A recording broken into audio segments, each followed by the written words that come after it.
তো ওদের পার্লারে যাওয়ার পর 6 মাসের মতো ছিলাম। মানে ওরা মামে ছিল একটু খারাপ টাইপের, মানে পার্লার ছিল নামে আর কি, নর্মালি যেটা মানুষ মনে করে ওরা সেটাই করতো। কিছু বললাম না, ওই জায়গার মেয়েরা মানে সবাই কম বেশি এগুলা, তারপর বিয়ার মদ সিগারেট এগুলো সবাই নর্মালি খুব করতো। আমার নাম আখি। আখি, বয়স কত? 21 বছর।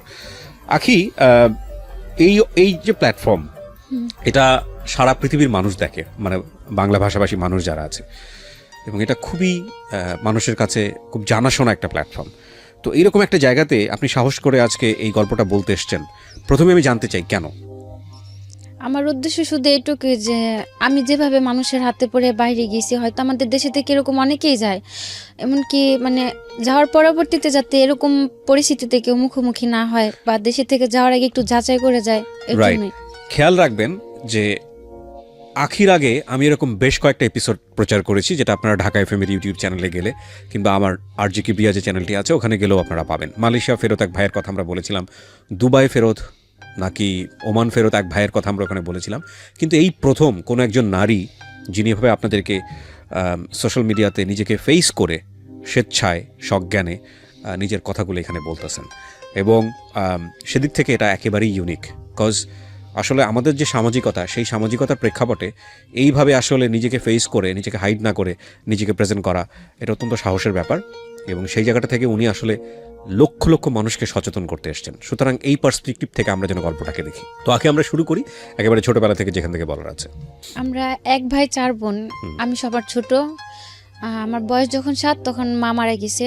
তারপর আমরা ভাইয়ের কাছে চলে গেলাম, আমি আর আমার সেজো বোন। আপনার বয়স যখন 7 তখন মা মারা গেছে? হ্যাঁ। বাবা কি করতেন?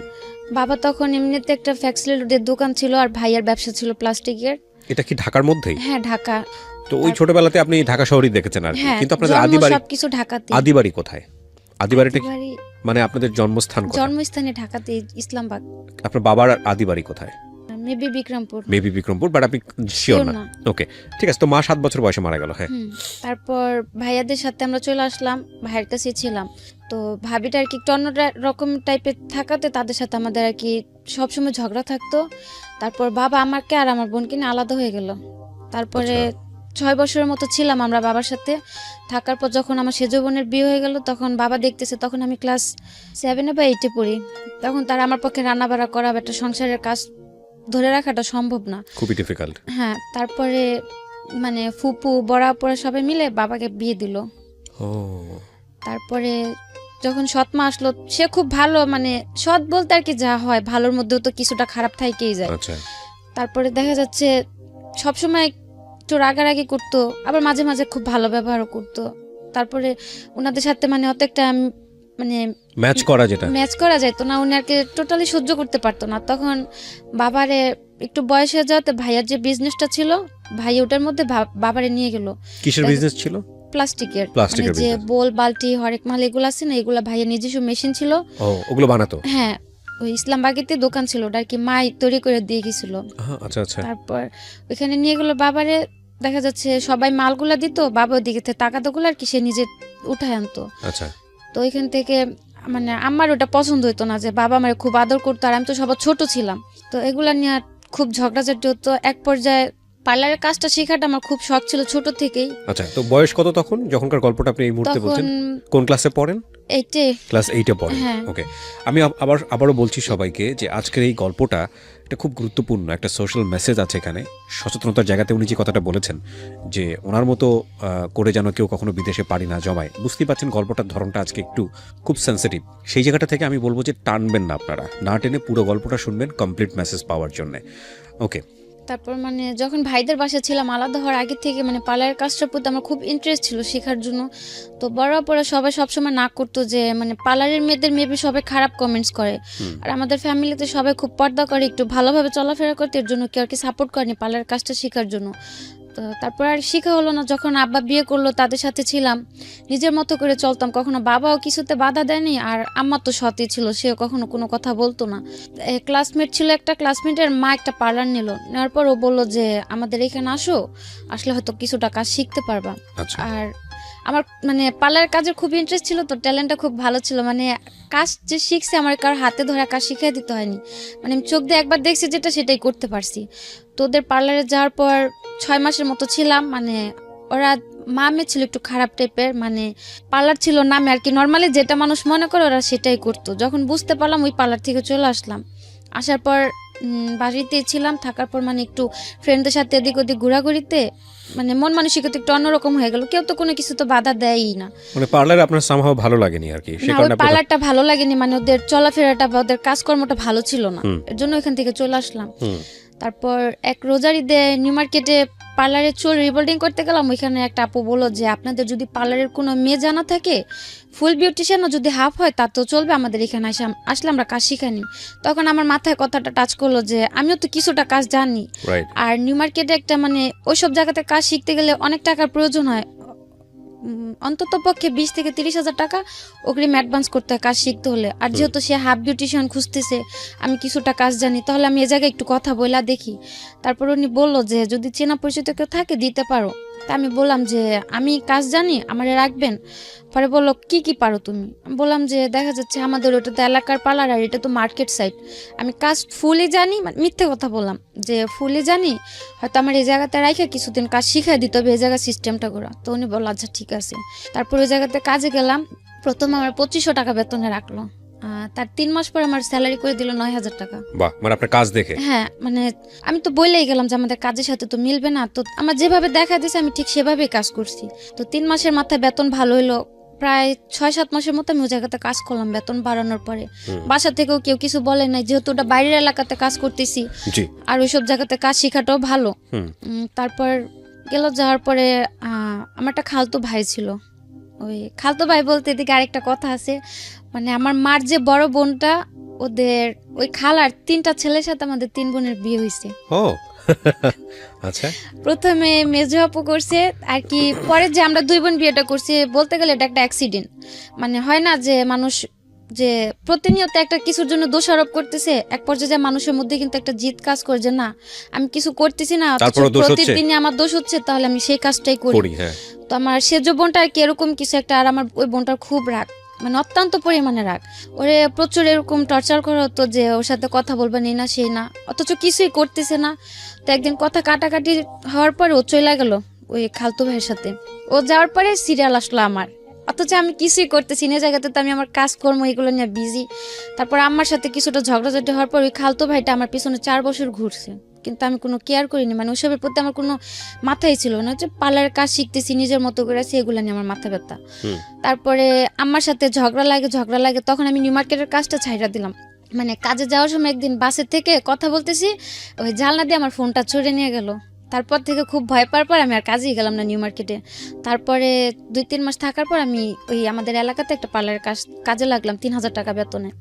ওইখানে কাজ করতেছি ভালোই। একটা ঈদের সময়, রোজার ঈদের সময় আমার সাথে আমার খুব ঝগড়া।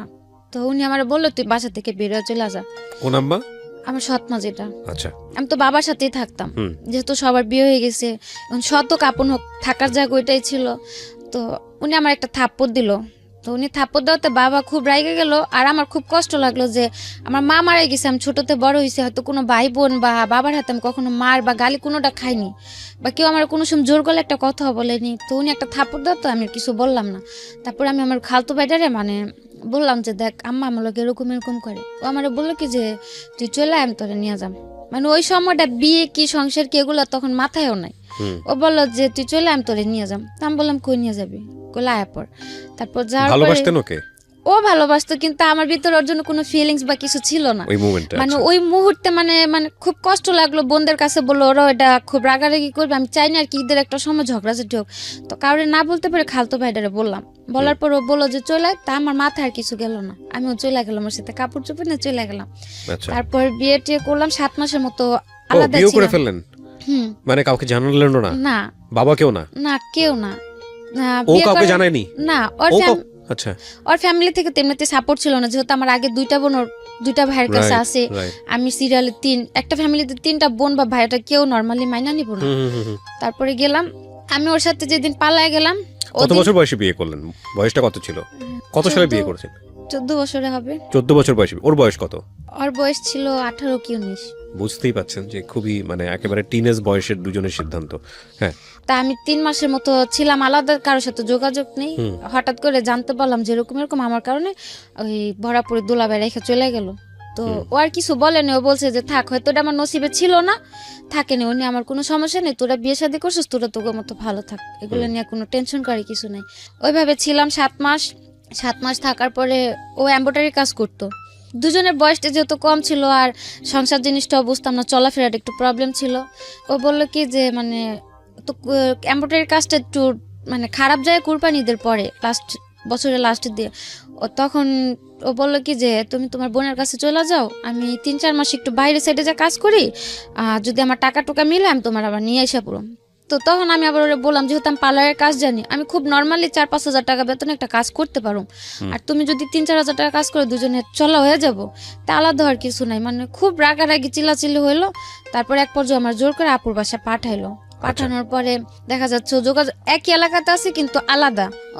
ওরে যদি আমি বলি যে এভাবে কি থাকা যায়, মানুষ তো খারাপ বলে। আর এ আপু একা থাকে, ও কাজ কাম করতেছে একা থাকে, যেহেতু তোমার ভাইও চলে গেছে, ওর ঘরে বসে খাওয়াটা তো আমার সম্ভব না। আর ও টাকা টুকাও দিত না, বরং আমি কাজ করতাম, আমার টাকা ওরও লাগতো। তারপরে ও বললো যে দেখো এখন তো আর সংসার করার বয়স না, এটা হচ্ছে একটা স্বাধীনতার বয়স। কে বলছে এটা? আমার হাজবেন্ড। ওকে। এখন এটা হচ্ছে একটা অল্প বয়স, মানে এখন বলতে গেলে আমি স্বাধীন, আর তোমার নিয়ে থাকতে গেলে আমি বন্দি হয়ে থাকতেছি, আমি যা করতেছি তোমার বলতে হইতাছে, আমার মাথায় একটা টেনশন থাকতেছে সবসময়, সংসার এগুলো আমি নিতে পারতাছি না, তুমি থাকো তোমার মতো করে।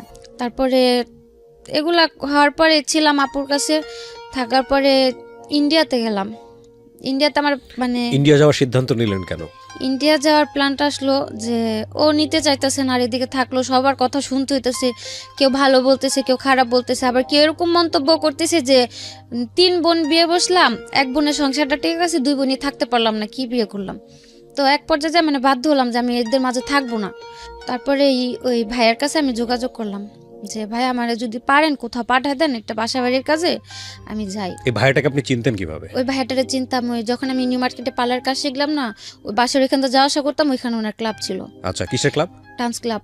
ডান্স ক্লাব, ওখানে কি হতো? মানে উনি নাচ শিখাইতো পোলাপানদের, তারপর যে গায়ে হলুদে বিয়ে বাড়িতে নাচানাচি করে না মেয়েরা, যায় মেয়েরা ছেলেরা, ওই ওনার থেকে মানে ওনার সাথে কন্ট্যাক্ট করে লোক পাঠাইতো। তারপরে বাহিরেও মেয়েরা বাইরে ডান্স করতে যায় না, এগুলো উনি পাঠাইতো। আচ্ছা। তারপর ওনার আমি বললাম যে ওনার সঙ্গে আপনার পরিচয় কিভাবে? পরিচয় কেন? একটা অনুষ্ঠানে গেছিলাম, ওইখান থেকে আর কি পরিচয় হয়েছিল। বিয়ের সাজানোর অনুষ্ঠান, সেই অর্থে পরিচয় হওয়া। পরিচয় হওয়া মানে ওর মধ্যে এমনিতে কথাবার্তা চলতো, ওনাদের বাসায় আমি গেতাম, ওনার মা আমারে খুব আদর করতো।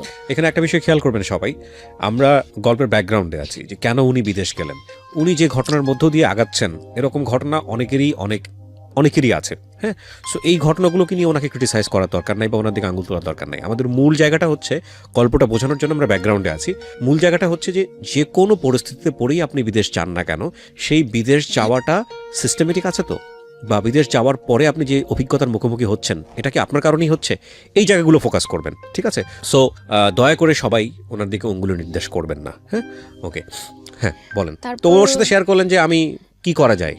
তারপর ওনারে আমি বললাম যে ভাইয়া আমার বাইরে পাঠা দেন, আমি চলে যাম। উনি আমার অনেক বুঝালো যে তোমার বয়সটা এখনো বাইরে যাওয়া। বাইরে কেন যাবেন আপনি? আপনার মাথায় কেন আসলো বাইরে যাওয়ার? মানে আমি যে মানুষের এত কথা মানে নিতে পারতেছিলাম না, যে আপুরাও কেউ সাপোর্ট করতেছে না। মানে দেশের বাইরে কথা বলেছেন নাকি ইন্ডিয়া যাওয়ার কথা বলেছেন?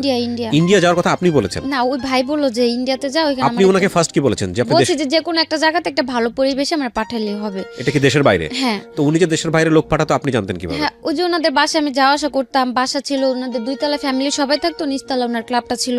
ওখান থেকে মেয়েরা বাইরে যাইতো ডান্সের জন্য, যেভাবে যাইতে চাইতো সে ওইভাবে পাঠাতো। আচ্ছা। তো ওইভাবে আমার তারে বলা যে ভাই আমি তো ডান্স পারি না যে আমার ক্লাবে পাঠাবেন, আমার একটা বাসা বাড়ি বা যদি কোনো একটা ভালো কাজে পারেন আমার পাঠান।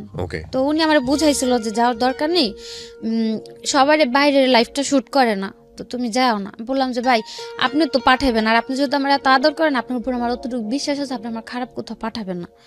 তো ঠিক আছে, উনি বললো যে আচ্ছা ঠিক আছে। যেদিন বললাম তার বিকেল আমার বলতেছে কি তুমি চলে আসো, শুধু একটা 3 পিস নিয়ে একটা কাপড় নিবা, বেশি কিছু না, নিয়ে আসো। আমি বললাম আমি কই যাম, বললো যে তোমার বাইরে পাঠাও। তা আমি পুরা মানে অনেকটা আজও বললাম যে একদিনের মধ্যে কি কেউ বাইরে যাইতে পারে? উনি বললো যে পাসপোর্ট করা ছিল, আমার আগে থেকে পাসপোর্ট করা ছিল। বললো তো, বলার পর আমি আর বেশি কিছু বললাম না। বাসা যে আপুটার কাছে ছিলাম, যেমন আমার 3টার দিকে বের হইতে বলছে, আমি 2:30টার দিকে ওরা ফোন দিয়ে বলছি যে এরকম এরকম আমি বাইরে চলে যাম। তখন আমি জানি না আমি কোন দেশে যাচ্ছি বা কি কাজে যাচ্ছি, কি আসে বিষয় জানি না। তো যাওয়ার পরে উনি বললো যে আমার ডাইরেক্ট পাঠাইতেছে, কিন্তু তারা আমার ব্ল্যাকে ইন্ডিয়াতে পাঠাইলো। আপনাকে বললো যে আপনি ইন্ডিয়া যাচ্ছেন? হ্যাঁ, আমি রাস্তাতে জানতে পারলাম, যাওয়ার পথে জানতে পারলাম না আমার ইন্ডিয়াতে পাঠাইতেছে। মানে আপনার জীবনটা এত সহজ মনে হয়েছে আপনার কাছে? আপনার বয়স কত তখন?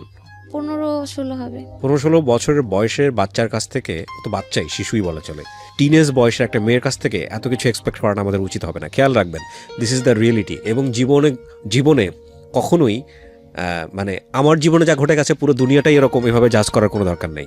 ও যা করেছে 15 বছর বয়সে, বা ওর জীবনে যেটা হয়েছে সেটা যে আরেকটা 15 বছর মেয়ের জীবনে হবে না, সেটাও মনে করার কোনো দরকার নেই। এখানে খেয়াল রাখবেন, এটা ওর জীবনের জন্য সত্য। যে কোনো ঘটনাই হোক না কেন, যেটাই হোক না কেন, ও দেশের বাইরে যাওয়ার জন্য ট্রাই করেছে, যার মাধ্যমেই হোক না কেন, সেটা সে ভুল করেছে না শুদ্ধ করেছে সেই জাজমেন্টে যাওয়ার দরকার নাই। কারণ এরকম ব্যাকগ্রাউন্ড অনেকেই আছে বাংলাদেশে, ঠিক আছে? ওর ফ্যামিলির সাপোর্টটাও ছিল না, এগুলো আমাদেরকে চিন্তা করতে হবে। ওকে, তো আপনাকে যাওয়ার পথে বললো যে আপনি ইন্ডিয়া যাচ্ছেন। তো ইন্ডিয়াতে গিয়ে আপনি কি করবেন? মানে তখন তো আমি মানে বললাম যে আমি তো ইন্ডিয়া যাওয়ার কথা বলিনি। বাংলাদেশ আর ইন্ডিয়া কতটুক দূর? আর কেউ কি কাজের জন্য বা টাকার সন্ধানে কি কেউ ইন্ডিয়াতে যায় নাকি? আর সবচেয়ে বড় টার্গেটটা ছিল মানে তখন আর কি ভাবতাম কি মানে আমি তো সবার ছোট, আর কেউ তো ভালো মন্দ দিয়ে একটা পরামর্শ দিত না। মানে আমার কাছে খুব খারাপ লাগতো যে মানে আমি কি একটা ফ্যামিলিতে আসলাম যে আমার কেউ একটা সাপোর্ট করে না, বা আমার পাশে এরকম দাঁড়ানোর মতো কেউ একটা নাই।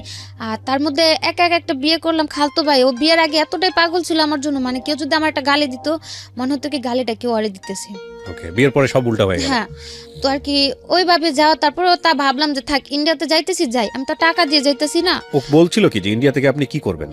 বলছে আমি যে কাজ করতে চাই আমার দুই কাজই করাবে। আপনার কি প্ল্যান ছিল, আপনি কি কাজ করবেন? আমি টার্গেট ছিল যে যেহেতু আবার আমাদের বাসাতে পাওয়ার মেশিন তারপর ফুড মেশিন গুলো ছিল, তো আমি ওগুলা চালাতে পারতাম। তারপর পার্লারের কাজ পারতাম, বাসা বাড়ির কাজে দিলাম তাও করতে পারতাম, যেহেতু মা ছিল না, ছোট থেকে সংসারের কিছুটা কাজ করে আমার অভিজ্ঞতা ছিল। তো আমার উদ্দেশ্য ছিল যাই আমি করতে পারবো, আল্লাহ হোক সেটা সেলাই মেশিনের কাজ বা হোক পার্লারের কাজ। সেটা ইন্ডিয়াতে কি করার দরকারটা কি? তো বাংলাদেশেই করা যায়। সেটা তার আমি প্রথমে বুঝতে পারিনি আমার যে ইন্ডিয়াতে পাঠাইতেছে। আমি তো যাওয়ার পথে মাঝ পথে জানতে পারলাম, আর ওইখান থেকে ব্যাক আসা আমার পক্ষে পসিবল না। তো গেলাম, যাওয়ার পরে যে ভাই সাথে ছিল আপনার, আমার সাথে আরেকটা মেয়ে ছিল, ও জেনে শুনে যাচ্ছিল ও যাওয়ার পথে আমারে বললো যে মানে ও কোন টাকা যাইতেছে 1 সপ্তাহের জন্য, মানে খারাপ কাজের জন্য। তা মানে আমি ভাবলাম যে থাক, তারা তো বলছে যে যে কাজের জন্য যায় ওই কাজের জন্যই যায়, ওটা যার যার ব্যক্তিগত ব্যাপার। তা আমি ওটা নিয়ে মানে মাথা বেশি করলাম না। যাওয়ার পরে যে ভাইদের বাসায় ছিলাম, পরে যাওয়ার পর দেখতে পেলাম যে মানে উনিও মেয়েদের 2 নাম্বার ব্যবসা করে। ওদেরকে যাওয়ার পরে মানে ছিল উনার হয়তো মানে মেয়েদের ব্যবসাটা ছিল, কিন্তু উনি আমারে তার জন্য নেয়নি। উনার ছোট একটা বাচ্চা ছিল, তো ওই বাচ্চাটা দেখাশোনা করার জন্য উনি আমারে রাখলো। মানে আমি তার বাসাতেই ছিলাম, অন্য মেয়েদের সাথে আমার কোথাও দিল না। তো এখানে 7 মাস ছিলাম, থাকার পরে বাড়ি আসার জন্য হঠাৎ করে মানে বাড়ির জন্য মানে খুব খারাপ লাগলো। তারপর ওনার আমি বললাম আমার বাড়ি পাঠা দেন। এই 7 মাস আপনি কি কাজ করেছেন ওখানে? ওনার বাসায় ছিলাম, বাসায় ওনার যে ছোট বাচ্চাটা ছিল ওই বাচ্চাটা দেখাশোনা করতাম, আর এমনিতে বাসায় টুকটাক কাজ করতাম, ভাবি রান্নাবাড়ি করতাম। আমি আগে ইন্ডিয়ার কোথায় এটা? বোম্বাইতে। বোম্বেতে? আপনার পাসপোর্ট করা ছিল না? আমার তো যে নদী পার করে নিল পাসপোর্ট। কিভাবে নিয়েছে বলেন তো, এগুলো খেয়াল করেন? হ্যাঁ, এখান থেকে যে পারুলিয়া নাম বলে একটা সম্ভবত দেশ আছে, আর অনেক আগে তো পুরাটা মনে নেই, আপনি জাস্ট একটু মনে আছে আমার সাথে শেয়ার করেন। পারুলিয়াতে ছিলাম, পারুলিয়া যাওয়ার পর ওই কিন্তু এখানে তো আমাদের যতদূর জানি যে বর্ডার পাস করতে হয়, বা যেভাবে জানা গেল যে ওই রাতে যে পেঁয়াজ তারপর রসুন টসুন অনেক কিছু নদীর উপর দিয়ে পার করা। আর বর্ডারটা খুব বেশি একটা ছিল না, হাইস্ট গেলে 2 ফুট কি 3 ফুট হবে, এতটুক জায়গা আমাদের মানে পানি দিয়ে হাঁটা নিয়ে গেছে। আচ্ছা, জাস্ট ওটুকুই পার হয়ে গেলেন? ওইটুকু পার হওয়ার পরে কলকাতা ঢুকে গেলাম। ঢুকে যাওয়ার পর এখানে মানে ছবি টবি তুলে ওই কলকাতার একটা আইডি কার্ড বানিয়ে দিল। কে করলো এটা? ওই তাদেরই লোক ছিল কলকাতাতে, তারাই হয়তো সরকারি লোকের সাথে হাত করা ছিল, তারাই একটা কার্ড বানিয়ে দিল, ন্যাশনাল কার্ড বানিয়ে দিল। ওটা আপনি কলকাতার মানুষ? হ্যাঁ। তারপর ওই কার্ড দিয়ে ওই কার্ড দিয়ে আমি যে কোনো জায়গায় যেতে পারতাম। মানে এগুলো সব ওদের সেট করা? হ্যাঁ, ওদের সেট করা। ইন্টারেস্টিং, এগুলো তো আমার জানা ছিল না। আচ্ছা, ওই আইডি কার্ড দিয়ে যেমন হাওড়াতে যাওয়ার পরে টিকিট কাটলো মুম্বাইতে, তারপরে ট্রেনে করে মুম্বাইতে গেলাম, ওই আইডি কার্ড দিয়ে মুম্বাই তো মানে রিল্যাক্সে থাকলাম, কোনো প্রবলেম হলো না। ওকে, একটা জিনিস খেয়াল রাখবেন এখানে, this is very non investigated show. তো সেই জায়গা থেকে আমরা সরজমিনে এটা ইনভেস্টিগেট করিনি, সেই জায়গা থেকে ওর কথা আপনারা বিশ্বাস করবেন কি করবেন না সেটা একান্তই আপনাদের বিষয়, এক। আর দুই নম্বর হচ্ছে, যেহেতু এটা নন ইনভেস্টিগেটেড, সুতরাং আপনারা দেখবেন যে অনুষ্ঠানের শুরুতে একটা ডিসক্লেইমার দেওয়া থাকে। সো আমরা চাচ্ছি না মানে আমাদের যিনি গেস্ট থাকেন তার কোনো পার্ট, কোনো কিছু লিগেলি স্বীকারোক্তি হিসেবে নেওয়া হোক। সো এটাকে জাস্ট একটা লার্নিং হিসেবে নেওয়ার জন্যই আমরা প্রচার করছি। বাট এই ইনফরমেশনগুলো উনি যেটা বলছে সেটা সত্য না মিথ্যা সেটা আমাদের যাচাই না করেই আমরা প্রচার করছি, বিশ্বাস করাটা আপনার দায়িত্ব। ওকে, তারপর ওই ভাইয়ের বাসায় ছিলাম 7-8 মাস ছিলাম, খুব আদর করতো আমারে। হয়তো তার কারণে বাড়ির কারো কথা মনে পড়তো না, বা ওই বয়সটাতে ফ্যামিলি থেকে দূরে মানে অন্য একটা দেশে যাওয়াটা খুব টাফ, সেটা এখন বুঝি, তখন হয়তো বুঝি নাই। তারপর ছিলাম, থাকার পরে বাসায় পাঠিয়ে দিতে বললাম, ওনারা আমার পাঠিয়ে দিল 7 মাস পরে। হ্যাঁ পাঠিয়ে দিল, ওদিকে আমার কোনো প্রবলেম হয়নি। তারপর আসার পরে ওই যে বোনটা ছিল, মেজো যে বোনটা, মানে আমার হাজবেন্ডের বড় ভাইয়ের সাথে যে বোনটার বিয়ে হলো, ওই আপুর বাসাতে যাই উঠলাম। ওই বাবার বাসাতে যে পালাই গেলাম, তারপর থেকে আর বাবার বাসা আমার মানে হয়তো এমনিতে দেখা সাক্ষাৎ করতে গেছি, আজ পর্যন্ত ওই বাসায়, হ্যাঁ ওই বাসায় আজ পর্যন্ত এক রাত কাটাইনি, আজও পর্যন্ত না।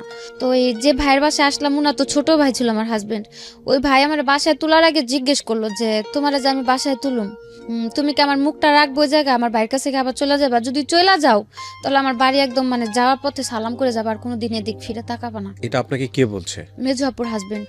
মেজো আপুর হাজবেন্ড, সেও তো আপনার খালাতো ভাই? হ্যাঁ, ওই আমার হাজবেন্ডের বড় ভাই বললো, যেহেতু না ছোট ভাইয়ের সাথে একটা অ্যাক্সিডেন্ট হয়ে গেছে, এখন উনি আমার জায়গাটা দিব, তো ওনারটা কথাটা হচ্ছে যে তুমি আমার মুখটা রাখো, আমার ফ্যামিলির কাছে আমার তুমি নত করো না। ঠিক আছে, আমি বললাম আচ্ছা ঠিক আছে। তো যাওয়ার 3 দিন পর ওই আমার হাজবেন্ড খুব মানে পাগল হয়ে গেল নেওয়ার জন্য। তারপর অনেকদিন পরে দেখেছে। হ্যাঁ, তারপর আমি বললাম যে আমি একা তোমার কাছে যাইতে পারবো না, যদি তুমি তোমার ভাই বোন নিয়ে আসে আমার নিয়ে যেতে পারো আমি যাম, আমি একা যাইতে পারবো না। তারপরে ওর যে বড় 2টা বোন ছিল, বড় 2 বোন ওই ভাইরে বুঝাইলো যে থাক, বিয়ে শাদী করছে, সংসার করে খেতে পারলে আঙ্গ কি, হয়তো এখন যদি আমরা না করি পরবর্তীতে এগুলো নিয়ে একটা পর্যায়ে আঙ্গ দোষারোপ করবো, তার চেয়ে থাকুক না, সমস্যা কি।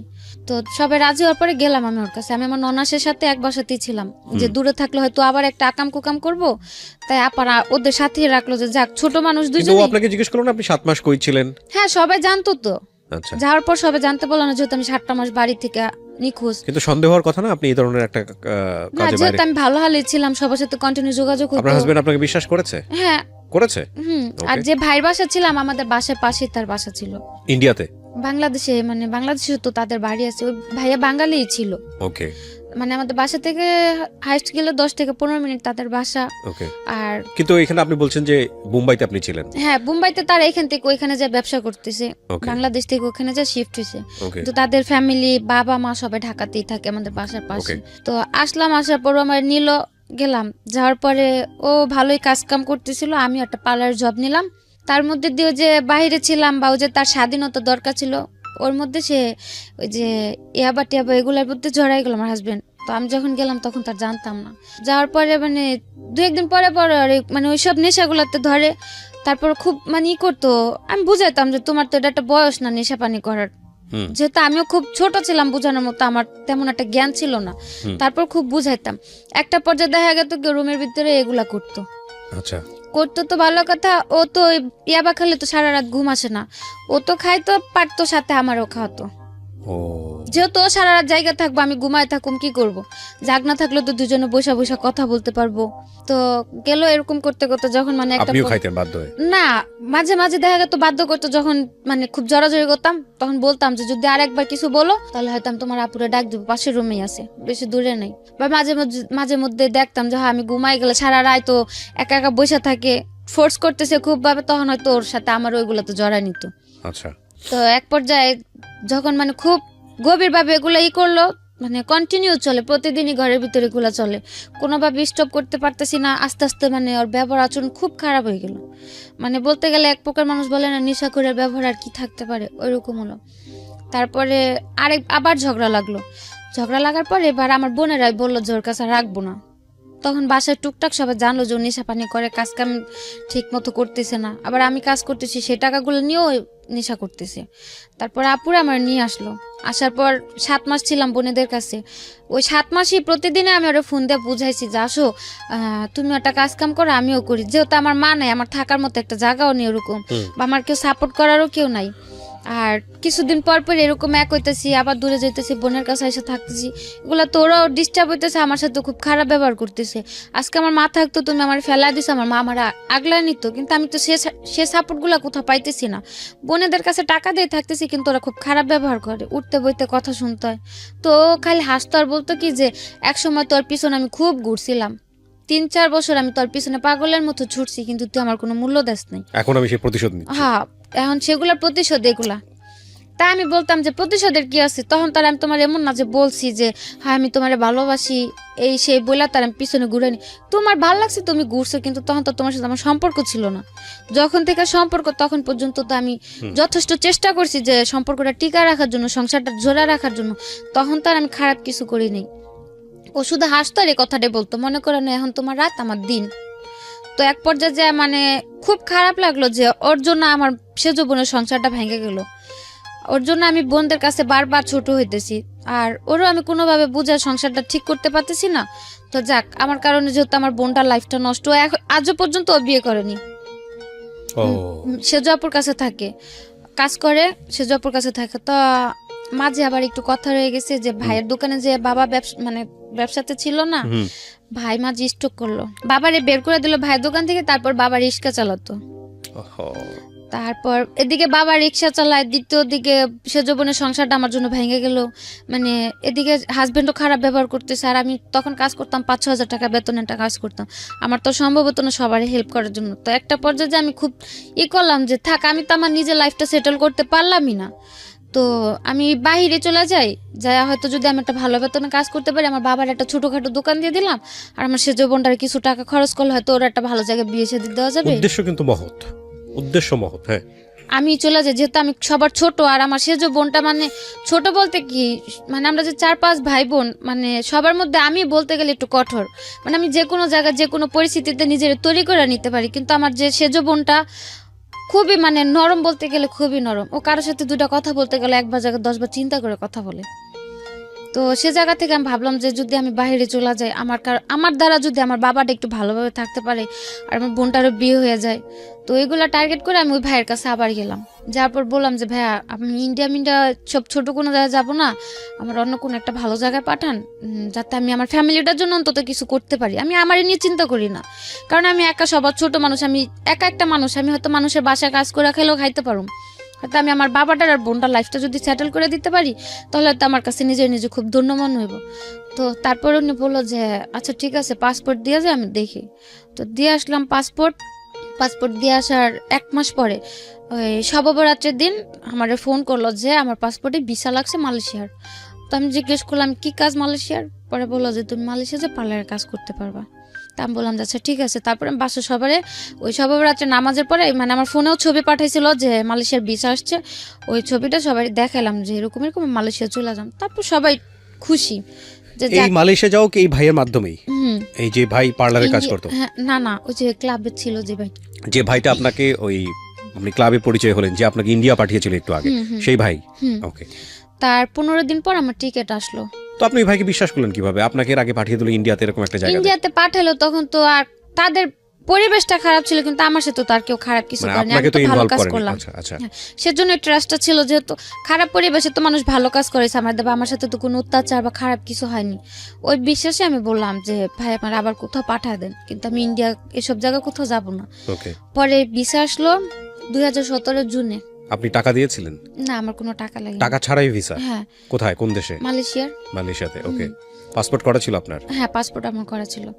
তারপর ওই 18 তারিখে বললো যে জুনের 1 তারিখে প্রথম ফ্লাইটটা ছিল, জুনের 1 তারিখে। পরে আমার ফোন দিয়ে বললো যে এরকম জুনের 1 তারিখে তোমার ফ্লাইট, হ্যাঁ তোমার শপিং টপিং কিছু করা লাগলে তুমি করে নাও। তা আমি বললাম যে আমি শপিং করবো, আমার কাছে টাকা টুকা নেই, যদি কিছু নিতে হয় ওনাদের বলেন আমার টাকা দিয়ে নিতে, আমি যাওয়ার পর কাজ করলে আমার বেতন কাইটা রেখে দিব। কিসের কাজ ছিল? বলছিল পার্লারের কাজ। ওকে। তারপরে আমারে 10,000 টাকা দিছিল, তো যাওয়ার জন্য আমি একটা লাকেজ বা টুকটাক কিছু শপিং করলাম যে যাওয়ার জন্য। তারপর 1 তারিখে ফ্লাইট ছিল, 1 তারিখে আমি বেরোলাম। আমারে বললো মানে 9টা ফ্লাইট ছিল, অন্তত 3 ঘন্টা আগে তো এয়ারপোর্টে যে উপস্থিত থাকতে হয়। তো তারা আমারে বললো কি যে 7টার দিকে তুমি রুম থেকে বেরোবো। তো 7টার দিকে বেরোয় তো আর ওই 9টার ফ্লাইটে যা পৌঁছানো সম্ভব না, রমজানের মাস রাস্তাঘাটও মানে ট্রাফিকে প্রবলেম থাকে। তারপর অর্ধেক পথ যাওয়ার পরে তারা বললো যে তুমি যা পৌঁছাতে পারবে না, টিকিট এটা ক্যান্সেল হয়ে গেছে, তুমি বাসায় চলে যাও, আবার অন্য কোনো মানে ফ্লাইটে যেতে হবে, অন্য কোনো ভাবে টিকিট করতে হবে। তারপর যাওয়ার পরে জুনের 18 তারিখ আমার কনফার্ম ফ্লাইট হলো 2017। তারপর 2017-তে জুনের 18 তারিখে আমি মালয়েশিয়াতে গেলাম। যাওয়ার পর 2-3 দিন রেস্ট করতে দিল। যাওয়ার পরে কোথায় উঠলেন? যাওয়ার পর যে ভাড়া নিল তাদের বাসায় নিয়ে গেল। বাঙালি? হ্যাঁ। আচ্ছা। তারপর ওনাদের বাসায় গেলাম। যাওয়ার পরে আমি গেছিলাম, আমার সাথে আরো 2টা ফ্যামিলি, মানে আমার তো ট্যুরিস্টই নিছিল প্রথমে। তারপর গেলাম, যাওয়ার পর আমার মানে ট্যুরিস্টে নিল, আমার যেমন আমার ওয়াইফ বানালো, আমার সাথে আরেকজনের হাজবেন্ড বানালো, এরকম ভাবে 3টা ফ্যামিলি গেলাম আমরা। আপনাকে ওয়াইফ বানিয়েছে, আরেকজনকে হাজবেন্ড, মানে হাজবেন্ড ওয়াইফ হানিমুন ভিসাতে, মানে ট্যুরিস্টে ঘুরতে যেতেছি। ওকে। ওইভাবে করে নিল। এই কার্ড বের করেছে, কাবিননামা টামিননামা এগুলো বের করেছে? হ্যাঁ, ওনারা এই সবগুলো বের করে নিছে। ওরাই বের করে দিয়েছে? হ্যাঁ। আমার কিচ্ছু করতে নেই, শুধু আমি পাসপোর্ট জমা দিলাম আর মালয়েশিয়া চলে গেলাম।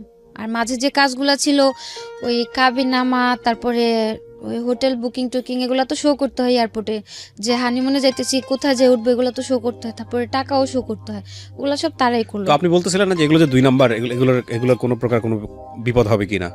না, ওনারা বলছে যে মানে নরমালি কাজের, মানে মেয়েদের কাজের জন্য নরমালি মালয়েশিয়ার কোনো ভিসা নাই, মানে যে যেমন সৌদি আরব অন্যান্য রাষ্ট্রে যেমন মানে টুরিস্ট ভিসাতে যাবে, তারপরে গিয়ে তারপরে যা করার, তারপরে যদি ভালো কাজ হোক খারাপ কাজ হোক, যার যার সিদ্ধান্ত। হ্যাঁ, যেমন লোকের কাছে যা পাবে সে তেমন কাজ করব। তারপর গেলাম, যাওয়ার পর 3টা ফ্যামিলি গেলাম, 3টার মধ্যে 2টা এয়ারপোর্টে আটকায় দিল, মালয়েশিয়ার এয়ারপোর্টে ইমিগ্রেশনে। তো আমাদের কোনো প্রবলেম হয় না, আমরা বের হয়ে গেলাম। ইমিগ্রেশন পার হয়ে যখন এয়ারপোর্ট থেকে বের হবো, ওই এয়ারপোর্টের 2টা এমনি লোকাল পুলিশ ছিল, ওই পুলিশগুলো মানে আমার সাথে যে ছেলেটা ছিল, ছেলেটা জিজ্ঞেস করলো যে, ইংলিশে জিজ্ঞেস করলো যে তোমাদের এজেন্ট আছে? ও কিছুই বুঝলো না, কিন্তু ঠাস করে বলে দিল যে ইয়া এজেন্ট। তো পুলিশ ভাবলো কি যে মানে সম্ভবত এজেন্ট আছে, আমাদের দুজনকে নিয়ে সাথে সাথে পুলিশের গাড়িতে তুলে দিল। তো পুলিশের গাড়িতে? হ্যাঁ, এয়ারপোর্ট থেকে বের করে পুলিশের যে গাড়িগুলো নরমালি ওগুলো তো উঠাইলো। তো উঠানোর পর তো মানে আমার খুব রাগ হচ্ছে, এক প্রকার তো রাগ হচ্ছে, দ্বিতীয়ত ভয় হচ্ছে, খুব কান্না করতে ইচ্ছে করতেছে যে ভাষা পারি না, মাত্র আসলাম, আর এখন যদি পুলিশে ধরে তারা কি ছুটা নিব না, কি হবে, কি একটা মানে টেনশন। তারপরে ওই ছেলের কাছে সিম দিছিল, মালয়েশিয়ার সিম, তো ওই সিম চালু করেছিল, আমার কাছে যে ভাইয়াদের নাম্বার ছিল না, আমি ফোন দিলাম, তখন মালয়েশিয়ার টাইম সকাল 7টা বাজে।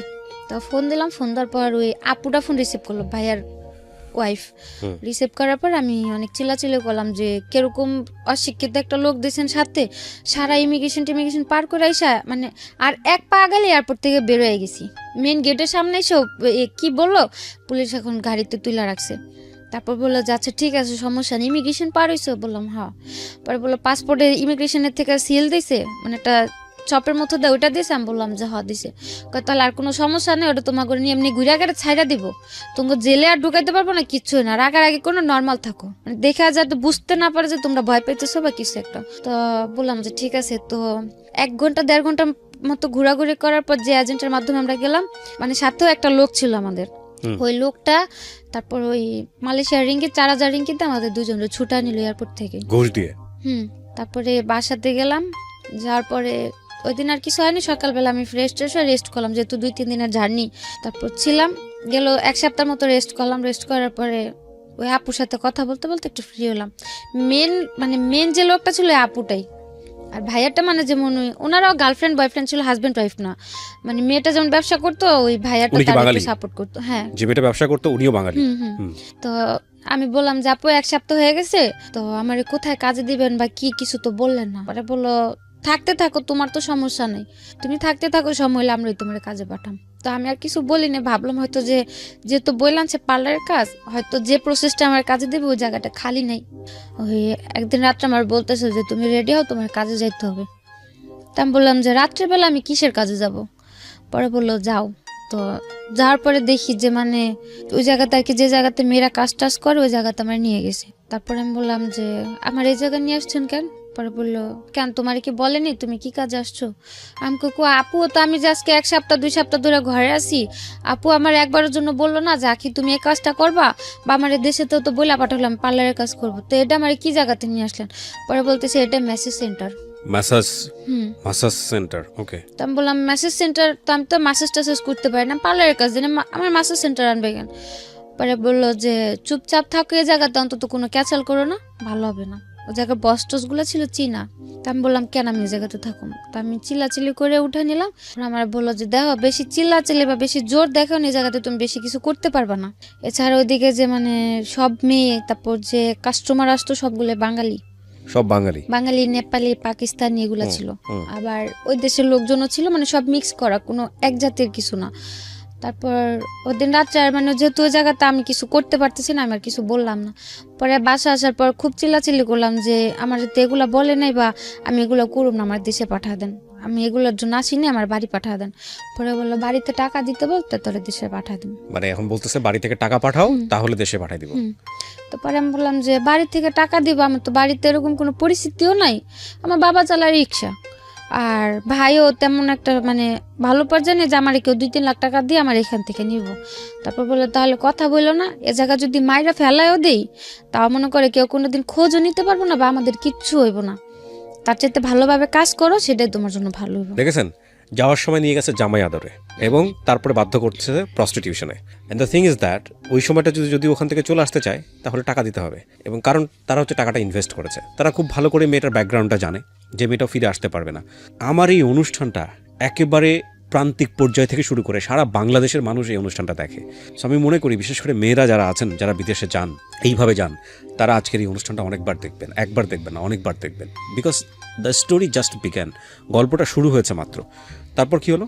তারপর এগুলা বলার পরে মানে খুব কান্নাকাটি করলাম, মানে কি করলাম। তারপরে ওনারা বললো যে দেখো এখন কান্দাকাটি করে এদিকে নাটক করে লাভ হবে না, সুস্থ মতো কাজের জায়গা দিয়ে এলে কাজ করবা, কোনো রকম কোনো ফাজলামো বা কিছু করার চেষ্টা করবা না। তারপরে আমি বললাম যে দেখেন ভাই আপনাকে, আচ্ছা ঠিক আছে আমি কাজ করুম, আপনাদের কতদিন কাজ করে দিলে আপনাদের টাকা শোধ দেবো, আরে তাও আমার মানে কতদিন পর আমার বাড়ি পাঠা দিবেন। পরে বললো যদি কমও করো অন্তত 6 মাস করতে হবে। তারপরে মানে অনেকভাবে মানে ম্যানেজ করার চেষ্টা করছিলাম যে হয়তো আমার আরো অল্প কিছু দিনের মধ্যে যাতে পাঠায় দেয়। তো আর তখন তো আমি ওই জায়গায় কাজের বা টাকার হিসাবটাও বুঝতাম না। তারপর বললো যে এত টাকা, মানে এখন আমার খালি হিসাব দেখাইতেছে যে এই জায়গায় এত টাকা খরচ হয়েছে, ওটা খরচ হয়েছে, এগুলা দিতে হইব না, এগুলো তো তোমার বাপে দেয় না টাকাগুলা, আমাদের খরচ হয়েছে টাকাগুলো তো দিয়া যাইতে হইব।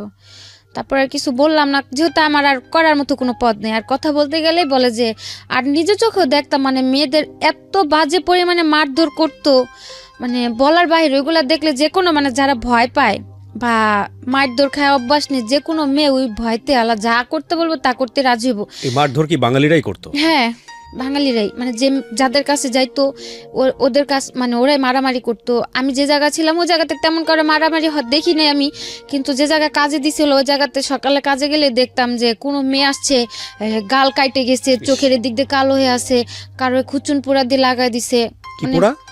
যে রান্না করে খুন্তি আছে না, ওই খুন্তি দিয়ে, হ্যাঁ ওগুলা পুরে লাগাই দিছে, কারো মাইরা মাথা ফাটায় রাখছে। মানে ওইগুলা দেখলে আরো ভয় করতো যে বাসায় যা যদি আমি আরো মানে এগুলা নিয়ে চিল্লাচিল্লি করি, যদি আমারও এরকম মারে।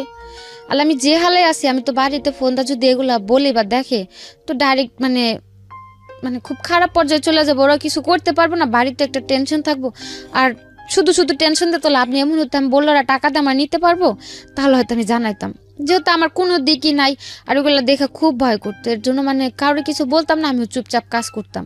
প্রথম মাস গেল, যাওয়ার পরে মানে কাজ করলে খুব আদর করতো, বা যদি বলতাম যে আপু খুব খারাপ লাগতেছে বা অসুস্থ, আমি কাজে যেতে পারবো না বা কাজ করার মতো পরিস্থিতিতে নাই, তাইলে মানে খুব বাজে ব্যবহার, চিল্লাচিল্লি, বাজে বাজে কথা। তো ওই সব ভয়তে কাজ হয়ে গেতাম না। আমার ব্যাগের মধ্যে সব সময় ব্যথার জ্বরের এই ওষুধগুলো সবসময় কিনা থাকতো। অন্তত পক্ষে প্রতিদিন কাজে যাওয়ার সময় একটা, মাঝে একটা, লাস্টে একটা, প্রতিদিন 3টা ব্যথার ওষুধ আর 3টা জ্বরের ওষুধ আমার ফিক্সড করা ছিল।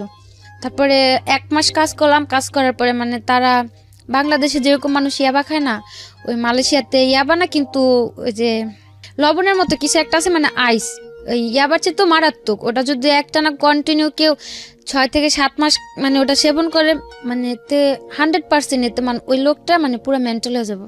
এগুলো খাওয়াতো? হ্যাঁ, ওইগুলো ওনারা খাইতো, মানে ওইগুলা খাইলে মানে প্রচুর পরিমাণে কাজ করা যেত।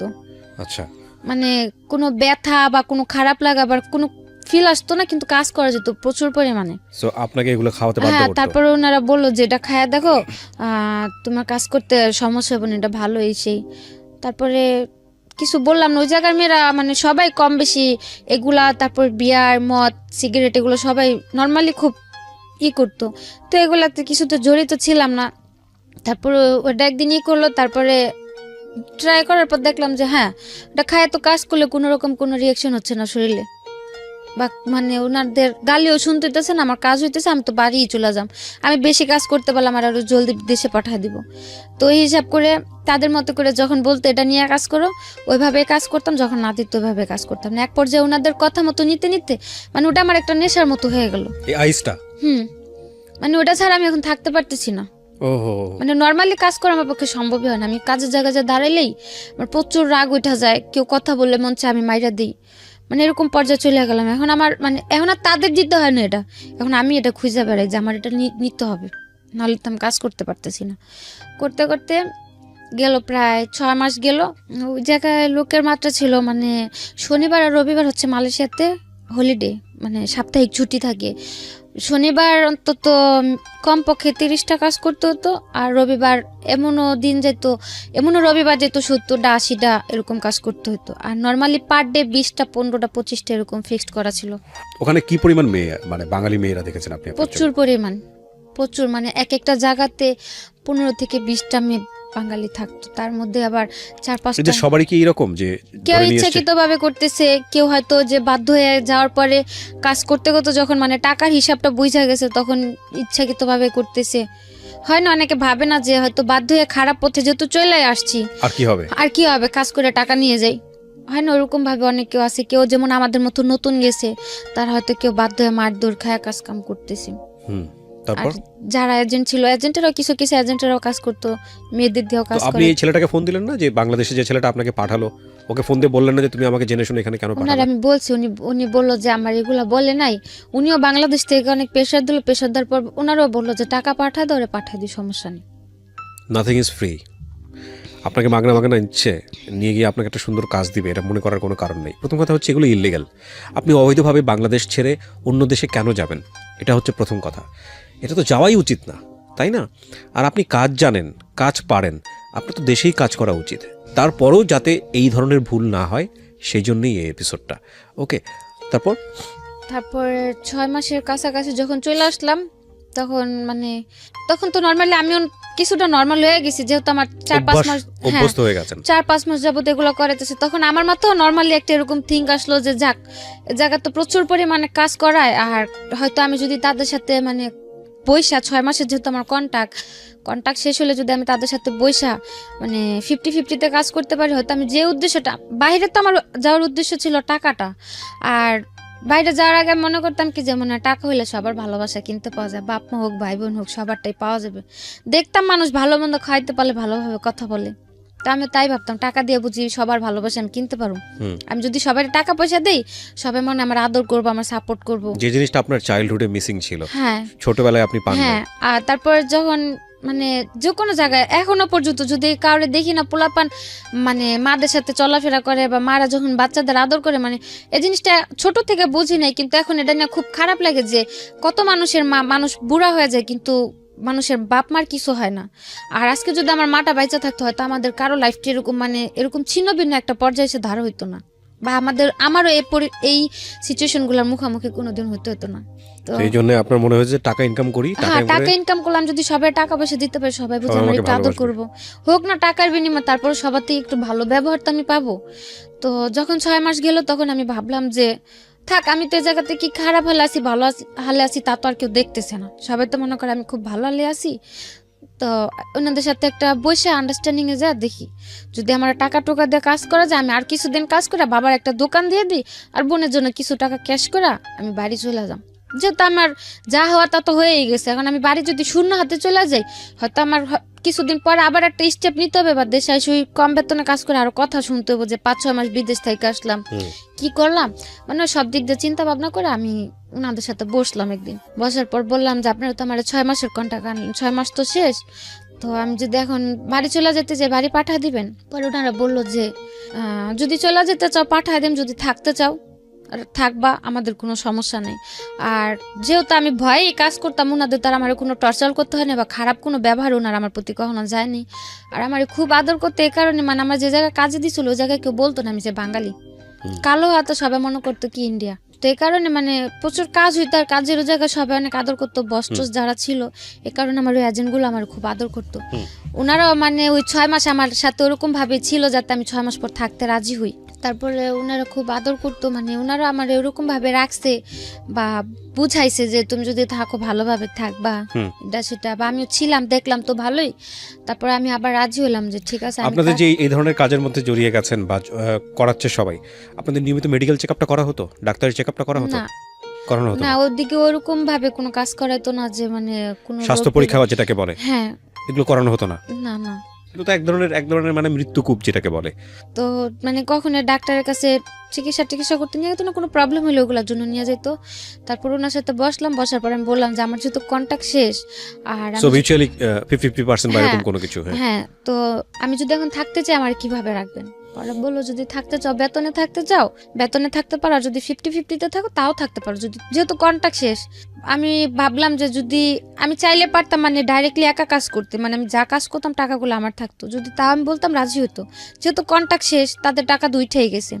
তা আমি ভাবলাম যে ওই জায়গাতে তো কাজ করতাম, পুলিশের যে প্রবলেমগুলো হতো দেখতাম, তা আমি ভাবলাম যে আমি যদি একা কাজ করি, আমার তো পুলিশে যদি একটা প্রবলেম হয়েও যায় আমার তো কেউ সেফটি করবো না।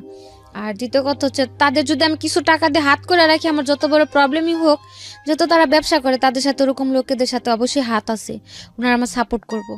তারপর আমি বললাম যে ওগুলা ভাইবা, আমি বললাম আমি 50-50-তে কাজ করুম, যদি আমার পুলিশ টুলিশ ধরে বা কিছু করে ওইগুলো আর সাপোর্ট দিতে হবে আপনাদের। পরে বললো যে ঠিক আছে, যদি পুলিশ ধরে নিয়ে যায় ছুটায় আনতে যা টাকা লাগবে তাও তুমি অর্ধেকটা দিবা, আমরা অর্ধেকটা দিই। তা আমি বললাম আচ্ছা ঠিক আছে। তো ওইগুলো ওইভাবে কথা বলার পরে মানে কন্ট্যাক্ট শেষ হওয়ার পরে ও কন্ট্যাক্টের মধ্যে আমার আবার আরেক জায়গায় বিক্রি করে দিল। বিক্রি করলো কিভাবে? হ্যাঁ, ওই যে 6 মাসের কন্ট্যাক্ট ছিল না, ওনার আমার 1 মাস কাজ করাইলো। আর এগুলো তো পরে বুঝতে পারলাম যে কি পরিমাণে টাকা। 1 মাস না, একটা মেয়েরে দিয়ে যদি 15 থেকে 20 দিন কাজ করে কন্টিনিউ, ওই একটা মেয়ের যাওয়া আসার যা খরচ যায় সম্পূর্ণ টাকা উঠা যায় 15 থেকে 20 দিনই। তো সে জায়গাতে আমার 1 মাস কাজ করালো। কাজ করানোর পরে তাদের তো যা খরচ উঠা গেল, এমনকি এক্সট্রা উঠলো। তার 1 মাস পর আমার যে 5 মাস ছিল কন্ট্যাক্টে, ওই 5 মাসের কন্ট্যাক্ট করে আরেকটা এজেন্টের কাছে বিক্রি করে দিল। এটা আপনি পরে বুঝেছেন নাকি তখনই বুঝেছেন? তখনই মানে বিক্রি করার সময় আমার বলেনি, যেদিন আমার নিয়ে যায় ওদিন বলছে যে তোমার যে বাকি 5 মাসের কন্ট্যাক্ট আছে তুমি ওদের কাছে থাকবা, কোনো ঝামেলা করবে না। 1 মাসে তারা আমার আর কি নরমাল করলো, আমার যেহেতু না জানাই ছিল, মানে ইউজ টু করা জিনিসটাতে। হ্যাঁ আমার নরমাল করলো যে তো মানে হঠাৎ করে বিক্রি করে দিল, তো যদি আমি প্রবলেম করি ওনাদের উপর একটা প্রেশার আসবে, তো নরমাল করে তাদের কাছে দিল। যে আপুর ভাইয়ের কাছে বিক্রি করলো তাদের প্রথম মেয়ে ছিলাম আমি। মেয়ে বলতে মানে ওই ব্যবসা ওই মানে কাজের আমার দিয়ে তারা বিজনেসটা স্টার্ট করতেছিল। ওকে, মানে তাদের আর কোনো মেয়ে ছিল না, আমার দিয়ে তারা কি ব্যবসা লাইনটা ধরবে। তো ওই হিসেবে তারা আমার কখনো টর্চার করেনি যে এ কয়টা কাজ কেন এই কেন সেই কেন, যেহেতু তারাও নতুন বুঝতে পারতো না যে কতগুলা কাজ প্রেশার দিলে কতগুলা কাজ হয় বা কি করানো যায়, তারা তো বুঝতো না। ওই হিসেবে মানে ওনাদের কাছে থাকতে আমার কাজের পেরেশানিটা তো ছিল না, নর্মালি ছিলাম। তারপর আসার পরে আমি বললাম যে মাসে আমার কন্ট্যাক্ট শেষ, থাইকে গেলাম। থাকার পর 1 মাস আমি কাজ করলাম, মানে 1 মাস কাজ করার পর আমার মানে কাজ যে প্রতিদিন কাজ করতাম না, কাজের টাকাগুলো আমার হাতে দিয়ে দিত কাজের লাস্টে, ওগুলো বাসায় হিসাব আর আমি তাদের কাছে জমা দিয়ে দিতাম মাস শেষে। যেমন তারা হিসাব করতো যে আমার 1 টাকার কাজ হয়েছে, 1 টাকা অর্ধেক অর্ধেক অর্ধেক তাদের অর্ধেক আমার, ওইভাবে হিসাব হইতো। তো 1 মাস কাজ করার পর দেখলাম যে না মোটামুটি ভালো টাকাই হচ্ছে। তারপরে রয়ে গেলাম কাজ করতে করতে। এর মধ্যে ওইখানে একটা ছেলের সাথে আমার একটা সম্পর্ক হয়। ছেলে বলতে যে মেয়ে বান্ধবী ছিল, বান্ধবীর ফ্রেন্ডের মোবাইলে আমার ছবিটা দেখে মানে মারাত্মক পরিমাণে পাগল, এরকম একটা অবস্থা। তারপর যেভাবে কথা বলতে বলতে হইলো ওর সাথে একটা সম্পর্ক। তারপর ওরে করে ওই এজেন্টের সাথে আমার প্রতিনিয়ত ঝগড়া হতো। ওকে, মানে ও বাঙালি ছিল, ছেলেটাও বাঙালি ছিল, এজেন্টের সঙ্গে ঝগড়া হতো। মানে কি ও চাইতো যে আপনি এই পেশা থেকে বের হয়ে আসেন? হ্যাঁ, ও বলতো তুমি দেশে চলে যাও, আমার বুঝাইতো কাজ কাম করার দরকার নেই এটা সেটা। আর এজেন্টে হয় কি নর্মালি ওই জায়গাতে যে কোনো মেয়ে সব সম্পর্কে তো জড়াইলে, কোনো প্রেম প্রীতিতে জড়াইলে ওইখান থেকে পালা যায়। আর ওনারা আমার এতদিন রাখছিল, অন্তত আমার প্রতি তাদের এতটুকু বিশ্বাস ছিল আমি যাই করি না কেন পালায় কোথাও যাবো না। পালা যাওয়ার হলে আমি আরো আগে চলে যেতাম, যেহেতু 6-7 মাসে কোথাও যাইনি যাবো না। তাদের সাথে ঝগড়া এই কারণেই ওই ওর সাথে ফোনে টোনে কথা বলতাম বা দেখা করতাম, ওই দিকে মানে থিঙ্কিংটা থাকাতে আমার এদিকে কাজগুলো কম হইতো, যাতে তাদের প্রবলেম হইতো না। এই নিয়ে মানে খুব ভাবে চিল্লাচিল্লি ঝগড়াঝাটি চলতোই প্রতিনিয়ত, যে ওর সাথে কথা বলো না, এরকমটা হয় এই যুগে, এই জগতের মেয়েদের সাথে ছেলেরা রিলেশন করে টাকা টুকা খায়, তারপরে ছাইরা দেয়, কিন্তু এগুলোর কোনো ভবিষ্যৎ নাই। তুমি ওরা ছাইরা দাও। আর ওর সাথেও তেমন একটা সম্পর্কে জড়াইতে চাইতাম না, কারণ প্রথমে তো একটা ডস খাইলাম, আপন খালাতো ভাই, আর এ তো হচ্ছে খারাপ জায়গা থেকে পরিচয়, তো তেমন একটা কেয়ার করতাম না। কিন্তু ও আমার সবসময় বোঝাইতো যে আখি দেখো, মানুষ কিন্তু জীবনে একা কোনো পথে পাড়ি দিতে পারে না, মানুষের চলতে হলে একটা মানুষের সাপোর্ট লাগে। মানে ওর সবচেয়ে একটা কথা আমার বেশি টাচ করে, ও আমার বলে যে তোমার তো কেউই নেই, মা নাইকা বাপ থাইকাও নাই, ভাই বোনও তোমার দেখে না, নাহলে আমি তোমার সাপোর্ট হয়ে রইলাম। বাবা মা শিখাইছে ছোট থেকে যে একটা মানুষ যদি কোন একটা এতিমের সাপোর্ট করে তার নাকি অনেক সোয়াব হয়। ওই কথাটা বলাতে আমি মানে এতটুকু ভাবলাম যে যেহেতু ও আমার এতটুকু জিনিস বুঝতে পারছে যে আমার কেউ নাই, ও যেহেতু এই জিনিসটা বুঝতে পারছে যে আমি সবার ভালোবাসার কমতিটা ফিল করি, বা মানে একটু যে সব দিক দিয়ে আমার খুব সাপোর্ট করতো, আর আমার ওইগুলো খুব ভালো লাগতো। তো যাক গেল, তার সাথে মানে তো ঝগড়াঝাটি করতে করতে 3 মাস সম্পর্ক চলার পরে তারপর 3 মাস চললো, 3 মাসের মধ্যে টুকটাক ঝগড়াঝাটি হলো। 18 ওকে কি আপনি বিয়ে করছিলেন? না, বিয়ে হয়নি। তারপর ওই 3 মাস সম্পর্ক থাকার পরে এর মধ্যে মানে ওই যে এজেন্টের কাছে ছিলাম তাদের মধ্যে মানে তাদের কাছে আমি টোটালি একটা কালার খেয়ে গেলাম যে মানে তারা এখন আমার আর মানে আগের মতো একটা কেয়ার করে না বা সহ্য করতে পারে না ও ছেলের সাথে সম্পর্কটা গভীর হতে। আর ও বলতো তুমি দেশে চলে যাও। তো গেল 2017 থেকে 18 মে পর্যন্ত এই ঘটনা। 18 মে মাসের 14 তারিখে আমি পুলিশে ধরলাম। পুলিশে ধরলো মানে কি অন স্পট? হ্যাঁ, কাজের জায়গা থেকে রেড দিল, রেড দেওয়াতে আমরা 15টা মেয়ে ধরা খেলাম। ওকে, তো মালয়েশিয়ান পুলিশের কাছে? হ্যাঁ, ওটা ছিল এমনি তো নর্মালি পুলিশ, মানে ওদিকে তো পুলিশের এক একটা মানে ইয়ে আছে, আইপিকেল টিপিকেল ইমিগ্রেশন, তো নর্মাল পুলিশে ধরছে দিক থেকে টাকা দিয়ে ছুটে আসা যায়। 9 তারিখে ধরলো, ধরার পরে যাওয়ার পথে আমি ওর ফোন দিয়ে বললাম যে এরকম এরকম ভাইয়ার কাছে আমার টাকা আছে, যদি আমার যত তাড়াতাড়ি সম্ভব আমার ছুটে নিয়ে আসতে বলবা, যেহেতু জানি যে নর্মাল পুলিশে ধরছে ওরা টাকা টুকা নিয়ে ছাইড়া দিব। তো বললো যাচ্ছে ঠিক আছে। তারপর 9 দিন পর আসলাম, তার আর কি উকিল ধরলো, উকিল ধরার পর পাসপোর্ট তো তাদের কাছে ছিল, ওইখান থেকে 9 দিন পর ছুটে নিয়ে আসলো, কোনো সমস্যা হলো না। তো ছুটে আনলো আমার 3,500 রিঙ্গিতে, সে জায়গাতে আমার বললো যে 13,000 রিঙ্গিত লাগছে, ওই টাকাটা আমার থেকে নিল। তো তারপর কোনো প্রবলেম হলো না। মানে হয় না একটা বাটপারি বিজনেস আর কি, 2 নম্বরই বিজনেস, এবং তার মধ্যে যত রকমের বাটপারি আছে আর কি। হ্যাঁ, তারপর ওই মে মাসের 14 তারিখে ছুটে আসলাম। আসার পর 3-4 দিন রেস্টে থাকার পর আবার কাজে গেলাম। যাওয়ার পরে জুনের 24 তারিখে আবার ধরা খেলাম। আবার পুলিশ নিয়ে গেল? এবার পুলিশ নেই, এবার ইমিগ্রেশন নিল। ইমিগ্রেশন নিয়েছে, ওকে। তারপর যেদিন ধরা খেয়েছি সেদিন আমার কাছে ফোনও ছিল না, মানে অসুস্থ ছিলাম, তো কাজে যাওয়ার নিয়ে আর কি, তাদের সাথে একটু কথা কাটাকাটি হলো। ওনারা আমার বললো যে রাত্রে যদি ফোনে কথা বলো, দিনে তুমি সুস্থ থাকবা কোথা থেকে আর কাজ করবা কোথা থেকে। মানে আপনি যে ছেলেটাকে লাভ করেন তার সাথে কথা কাটাকাটি হচ্ছে? না, ও বললো যে তুমি কাজে যাও না, যেহেতু তুমি অসুস্থ কাজে যাও না। জ্বর ছিল কিছুটা, আর আমি আমার ওই এজেন্টদের বললাম, তখন তো 50-50, ইচ্ছে হলে কাজে যেতাম, ইচ্ছে হলে যেতাম না, কিছু বলতো না। তো আমি বললাম যে আমি আজকে কাজে যাব না, আর অসুস্থ থাকারই ছিল। ওই ঈদের 1 সপ্তাহ পরে ধরা খেয়েছি, তো যেমন ঈদ গেছে এই শুক্রবারে, আগামী শুক্রবারে ধরা খাইছি। ওই 7 দিন কাজের প্রচুর চাপ ছিল, তো দেখা যাচ্ছে ওই কারণে খুব অসুস্থ ছিলাম, আবার রাত্রে ঘুম কম, তোর সাথে কথা বলতাম। তো ধরা খেলাম, ওই দিন কথা কাটাকাটি হতে বাসাতে ফোন টোন কিছু নেই, রাগ করে আমি এমনি কাজে চলে গেলাম। কাজে গেলাম সন্ধ্যা 7টার দিকে, 9টার দিকে ইমিগ্রেশনের পুলিশ সব উপরে উঠে গেল, নিচে দরজা টরজা কাইটা। তারপর ধরলো, ভালো কথা, বসা রাখছে। তারপরে গাড়িতে উঠছে, মানে পুলিশ ধরছিল পরে, তো তাও ফোন করার একটা অপশন ছিল যে ফোন করে ভালো মন্দ বলতে পারছি। এখন তো ইমিগ্রেশন ধরলো, আমার সাথে তো একে ফোন ছিল না, আর দ্বিতীয়তে যাদের ফোন ছিল সবার ফোন নিয়ে নিছে, আর আমার কারো নাম্বারও মুখস্থ ছিল না, শুধু ওই ছেলের নাম্বারটা ছাড়া। তারপর ওই বাঙালি আরেকটা মেয়ে, মানে এক সিরিয়ালে 4টা কোম্পানিতে অপারেসি দিছে, 4টা কোম্পানির মধ্যে মানে আমরা 4টা না 5টা ছিলাম বাংলা মেয়ে। তো আমার যেখান থেকে ধরছে ওইখানে আমি ছিলাম, আরেকটা মেয়ে ছিল। ওই মেয়ের ফোন নিয়ে নিছে, সাথের যে কোম্পানিটা ছিল ওই কোম্পানির একটা মেয়ের ফোন দিয়ে ফোন করলাম ওই ছেলেরে, ফোন দিয়ে বললাম যে দেখো আমার তো গতবার ছুটে আনছিল, পুলিশে ধরছিল, কিন্তু এবার তো ইমিগ্রেশনে ধরছে, আমার তো কোনোভাবে ছুটানো সম্ভব হবে না। তো আমার টাকা আছে, আমি যে ওই ঈদের 1 সপ্তাহ কাজ করছি বা পুরো মাস কাজ করছি, আমার পুরো মাসের টাকাটাই তাদের আছে। আমার বললো জরিমানা দিয়ে আমার দেশে পাঠা দিতে। যাতে অকারণে আমার কোনো জেলে পড়ে না থাকতে হয়। হুম। তো ও বললো যে আচ্ছা ঠিক আছে। মালয়েশিয়ার জেল সম্পর্কে জানতেন? না, ওখানে আগে শুনেছেন? কোনো আইডিয়াও ছিল না, বা ওরকম কারোর সাথে কথা হয়নি কথা যে হয়নি, আচ্ছা। জেলটা কিরকম। মানে আপনাদের সবাইকে বলছি যে মালয়েশিয়ার জেল জীবনটা কতটা ভয়ানক হতে পারে, এটার উপর একটা এপিসোড আছে এই চ্যানেলে। এটা ইউটিউব জীবন গল্পের পার্ট নাম্বার 1। তাহলে বুঝবেন যে মালয়েশিয়ার জেল জীবনটা কতটা ভয়ানক। বলেন তারপর। ওইখানে একটা মেয়ের ফোন ছিল, ওর ফোনটা দিয়ে আমি ফোন দিয়ে বললাম যে যেহেতু ইমিগ্রেশনে ধরছে, আমার তো কোনোভাবে ছুটানো সম্ভব হইব না। আর প্রথমবার যখন ধরা খেলাম তখন যে 9 দিন ছিলাম, ওদিকে তত একটা কষ্ট হয়নি। আর তার মধ্যে 2-3 দিনই ভাইয়ারা যা দেখা করছে, কারণ তখন তো আমার ছুটানোর জন্য ট্রাই করতেছিল, যা দেখা করে আসছে বা খাবার টাবার কিনে দিয়ে আসছে, সমস্যা হয়নি তত একটা। আর এমনিতে রাখছিল যেমন সেফটি রুমে ছিলাম, তো প্রবলেম হয়নি। আর জেলটা কি দেখিও নি তখন। তো বলার পর আর আমি বললাম যে যেভাবে সম্ভব হয় আমার খুব শীঘ্র দেশে পাঠা দিতে বলবে। আমার যা টাকা আছে ওদের যথেষ্ট হবে আমার জরিপানাতে দেশে পাঠানোর জন্য, আমার যাতে জেলে না রাখি। আর পাসপোর্টটাও যেহেতু তাদের কাছে।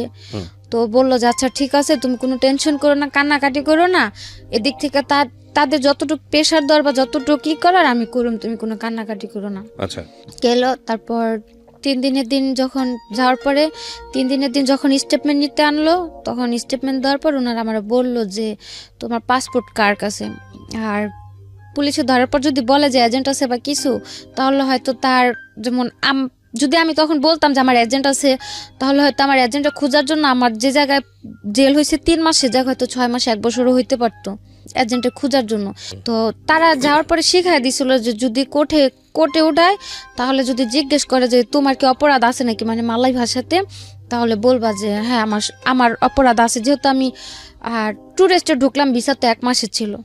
তো কেস হইতো 2টা, একটা হচ্ছে কসম মানে ভিসা ছাড়া, আর একটা মাসাজ, 2টা কেস হইতো। তো বলছে যে কোর্ট উঠালে যদি জিজ্ঞেস করে যে তোমার দোষটা কি তোমার কিনা, স্বীকার করবা যে হ্যাঁ দোষটা আমার, তাহলে ওই কোর্টের থেকে শাস্তি মাফ করে দিব। আর যদি অস্বীকার করো, যতদিন স্বীকারোক্তি না দেবো অতদিন তুই তোমার কোর্ট উঠাইতে থাকবো, জেল দিতেই থাকবো। 3 দিনের দিন যখন টাকা এলো, তারপর স্টেটমেন্ট দেওয়ার জন্য আমার জিজ্ঞেস করলো আমার কি এজেন্ট আছে নাকি। আমি বললাম যে না। পরে বললো কিভাবে আসছি, বললাম মিথ্যা কথা, যেমনি একটা ফ্রেন্ডের মাধ্যমে আসছিলাম, তো আমার কোনো এজেন্ট নেই। তারপর জিজ্ঞেস করলো পাসপোর্ট কোথায়। আমি বললাম যে পাসপোর্ট আমার রুমে আছে। বললো যে যদি কারো ফোন তো পাসপোর্ট দিয়ে যাবো। আমি বললাম হ্যাঁ। তারপরে আমি ওই ছেলেরে ফোন দিলাম, ফোন দিয়ে বললাম যে আমার এজেন্টের নাম্বারটা দাও। আমার কাছে তো ফোন নাই, কারণ নাম্বার নাই। ওরে বললাম যে ভাইয়ের নাম্বারটা দাও, এখান থেকে ফোন দিতে বলছে পাসপোর্টের জন্য। তারপর ওর নাম্বার দিল, নাম্বার দেওয়ার পর ভাইয়ের ফোন দিলাম। ফোন দেওয়ার পরে বললাম যে ভাই এরকম এখন আমার কি করবেন, আমার দেশে কয়দিনের মধ্যে পাঠাবেন। উনি আমার বললো তুমি টেনশন করো না, হয়তো 7-8 দিনের মধ্যে তোমার দেশে পাঠিয়ে দিব। তা আমি আর বেশি কিছু বললাম না, জোর খাটানো তার আমার ভিতরে তার জোর খাটানোর সুযোগ নাই, বা আমি তার ফোনও করতে পারব না। তা আমি আর কিছু বললাম না। ওদিকে স্টেটমেন্ট দেওয়ার পরে নিয়ে আসলো, আসার পরে 14 দিন পর আমাদের কোর্টে উঠাইলো। যে জায়গা বললো 9 দিনের মাথায় আমি দেশে চলে যাবো, জায়গায় 14 দিন হয়ে গেল, কোর্টে গেলাম। তো কোর্টে যাওয়ার দিন ভাবলাম হয়তো কোর্টে যায় ভাইয়াদের দেখা পাবো, তো তারা আসতে পারে কোর্টে, যেহেতু কোর্ট উঠাবো, দিক থেকে হয়তো কেস সেটেল করে দেশে পাঠিয়ে দেবে, না তো ছুটায় নিয়ে যাবো। তারপর 14 দিন পর কোর্ট উঠালো, কেউ আসে নাই ওই জায়গাতে। আর আমার ফোন ছিল না, আমি কারো ফোনও দিতে পারিনি। 14 দিন পরে কোর্টে উঠানোর পরে কোর্টের থেকে রায় দিল যে আরো 14 দিন থাকতে হবে, আরো 14 দিন পর আমাদের রায় দেবে। তারপরে গেলাম, আবার 14 দিন থাকলাম। ওই 14 দিন থাকার মধ্যে যে জায়গাতে ছিলাম, ওই জায়গাতে মানে অনেকের যেমন জেল হয়ে গেছে, কেউ টিকেটের জন্য বসে আছে, ক্যাম্পে ছিলাম, মানে মেন জেলে তখন নেয়নি, ক্যাম্পে রাখা হয়েছিল। তারপর ওই ক্যাম্পের অনেকে যারা বাড়ি চলে গেতো তাদের কাছে আমি ছেলের নাম্বারটা লিখে দিতাম, জ্বরে ফোন দিয়ে বললেন যে আমার এই তারিখে কোডি উঠাইবো, জানি ওরা কেউ আসে। তো ওই ইন্দোনেশিয়া মেরে দিতাম, বাংলা মানে যখন যে যাইতো তার কাছে আমি নাম্বার দিয়ে দিতাম, যাতে একটু ফোন দিয়ে জানা দেয় যে আমি এই তারিখে কোড উঠুম, ওই কোডে আমি উঠাইবো, কোডের নামটাম বলে দিতাম। তারপরে গেল 28 দিন পরে কোড উঠলাম, ওই দিনও কেউ নাই। 28 দিন পর আমাদের কোডের থেকে আড়াই দিল 2 মাস করে জেল। আর 2 মাস করে জেল বলতে মালয়েশিয়াতে জেল হয় 21 দিনের, মানে 21 দিনে 1 মাস ধরা হয়। তো 21 দিন 2 মাসের জেল হলো, সে জায়গাতে 28 দিন তো আমাদের এমনি চলে গেল কোর্টের জন্য। 28 দিন কাইটা হাতে ছিল 13 দিন। ওই 13 দিন আমাদের আর কি মেন যে জেল, ওই জেলে পিঞ্জারাতে পাঠানো হলো। ওদিকে গেলাম, কোর্টের থেকে বের হওয়ার পরে মানে আমার কাছে ছিল 40 টাকা। জেলের অভিজ্ঞতা শুনতে চাই, জেলে কেমন লাগতেছিল? জেলে তো ছিলাম মাত্র 14 দিন, আর ওদিকে অনেক মেয়েরা ছিল তো কথাবার্তা বলতো, আর সারাদিন একা একা বসে থাক শুধু কান্না করতাম। আর মেয়েরা খালি বলতো যে এত কান্না করতে পারে মানুষ, চোখ দিয়ে এত পানি সব পড়ে। কি বাঙালি? না, কোনো বাঙালি মেয়ে ছিল না, আমি একা ছিলাম। মানে আমার যে রুমে রাখা হয়েছিল, আমি ছিলাম ভিয়েতনাম, ফিলিপিন, মানে এক এক দেশে 2-1টা করে মেয়ে ছিল।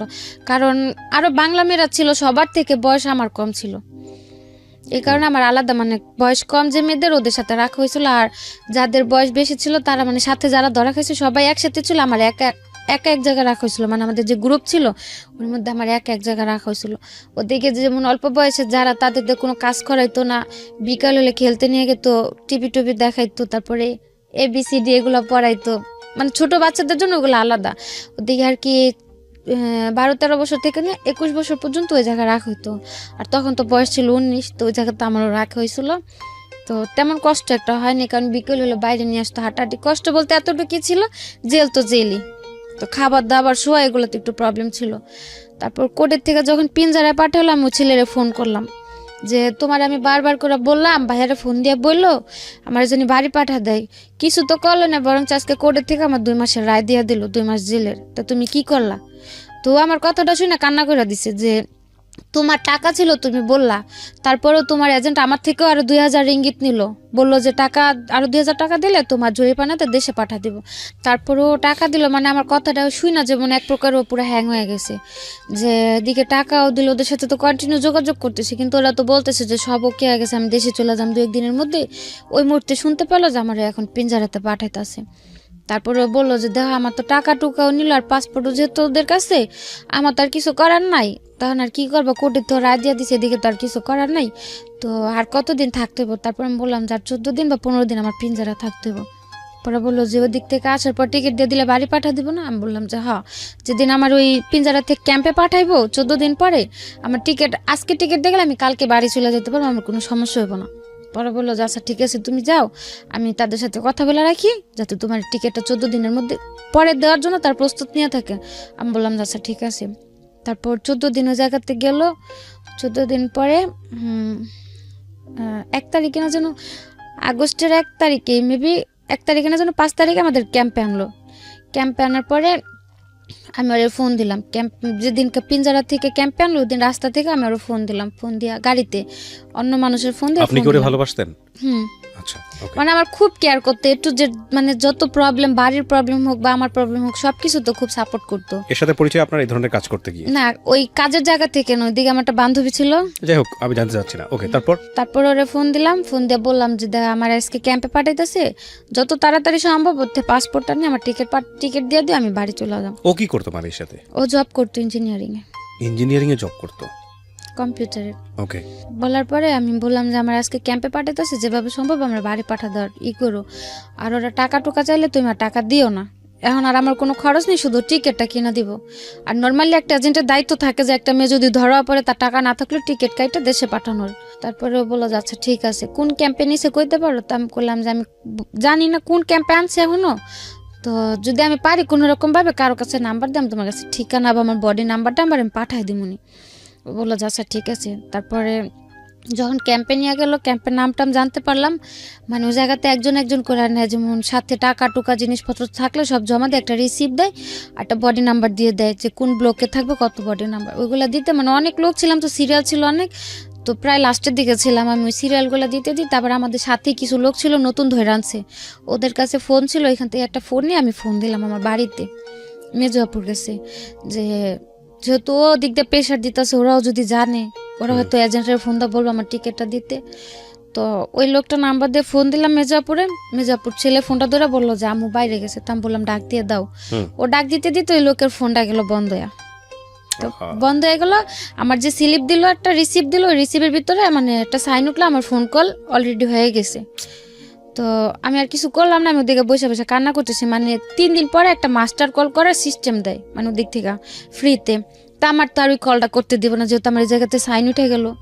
তো কান্না করতেছি, ওদিকে একটা রোহিঙ্গা ছেলে ছিল, মানে ওই জায়গার ভিতরে যে অনেকের যে পরিচয়পত্র নাই বা পাসপোর্ট টাসপোর্ট না থাকলে 3-4 বছর ওই জায়গায় অনেকে পড়ে থাকলে ওদের আর কি বাইরে কাজ টাজ করতে দেয়, ওই যে আসামিদের সাথে দেখা করতে আসলে নিয়ে যায়, বা যে নতুন লোক ধরে আনলে ব্যাগ ট্যাগ সরা রাখি, ওরকম লোক ছিল একটা রোহিঙ্গা। তো বলতেছে যে আপনার কী হয়েছে, কান্না করেন কি আপনি? তারপরে আমি বললাম যে এরকম এরকম আমার তো জায়গাতে কেউ নাই, আমি বাড়িতে ফোন দিলাম, ফোনটা বন্ধ হয়ে গেল, আর আমার স্লিপেও সাইন উঠে গেলো, আমি তার ফোন দিতে পারবো না, আমি যদি কাউরে না জানি আমি এ জায়গাতে আসি, কীভাবে আমার কেউ টিকিট দিব? তো ও কইলো যে মালয়েশিয়ার কারো নাম্বার আছে আপনার কাছে? আমি হ্যাঁ আছে। তো কইলো যে আপনি একটা কাগজে আপনার যে স্লিপে বডি নাম্বার দিছে, বডি নাম্বার, ব্লক নাম্বার আর নাম্বারটা লেখা দেন, আমি ফোন দিয়ে জানা দিম।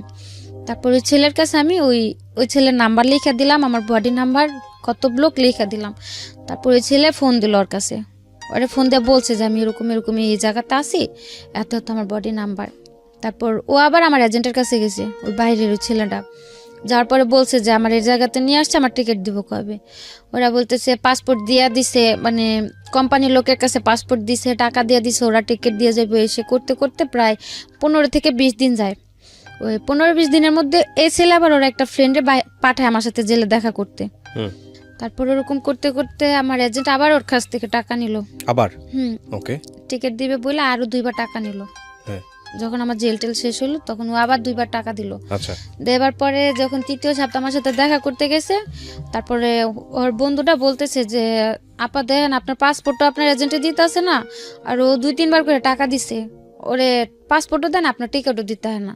ও এমনও বলছে যে ভাই টাকা খাইছেন ভালো করছেন, আর পাসপোর্টটা দিয়ে দেন, আর একটা টিকিট আমি কাইটা দিতেছি, আপনার টাকা টুকা দিতে হবে না, টাকা জানিছেন নিছেন, আর পাসপোর্টটা দিয়ে দেন।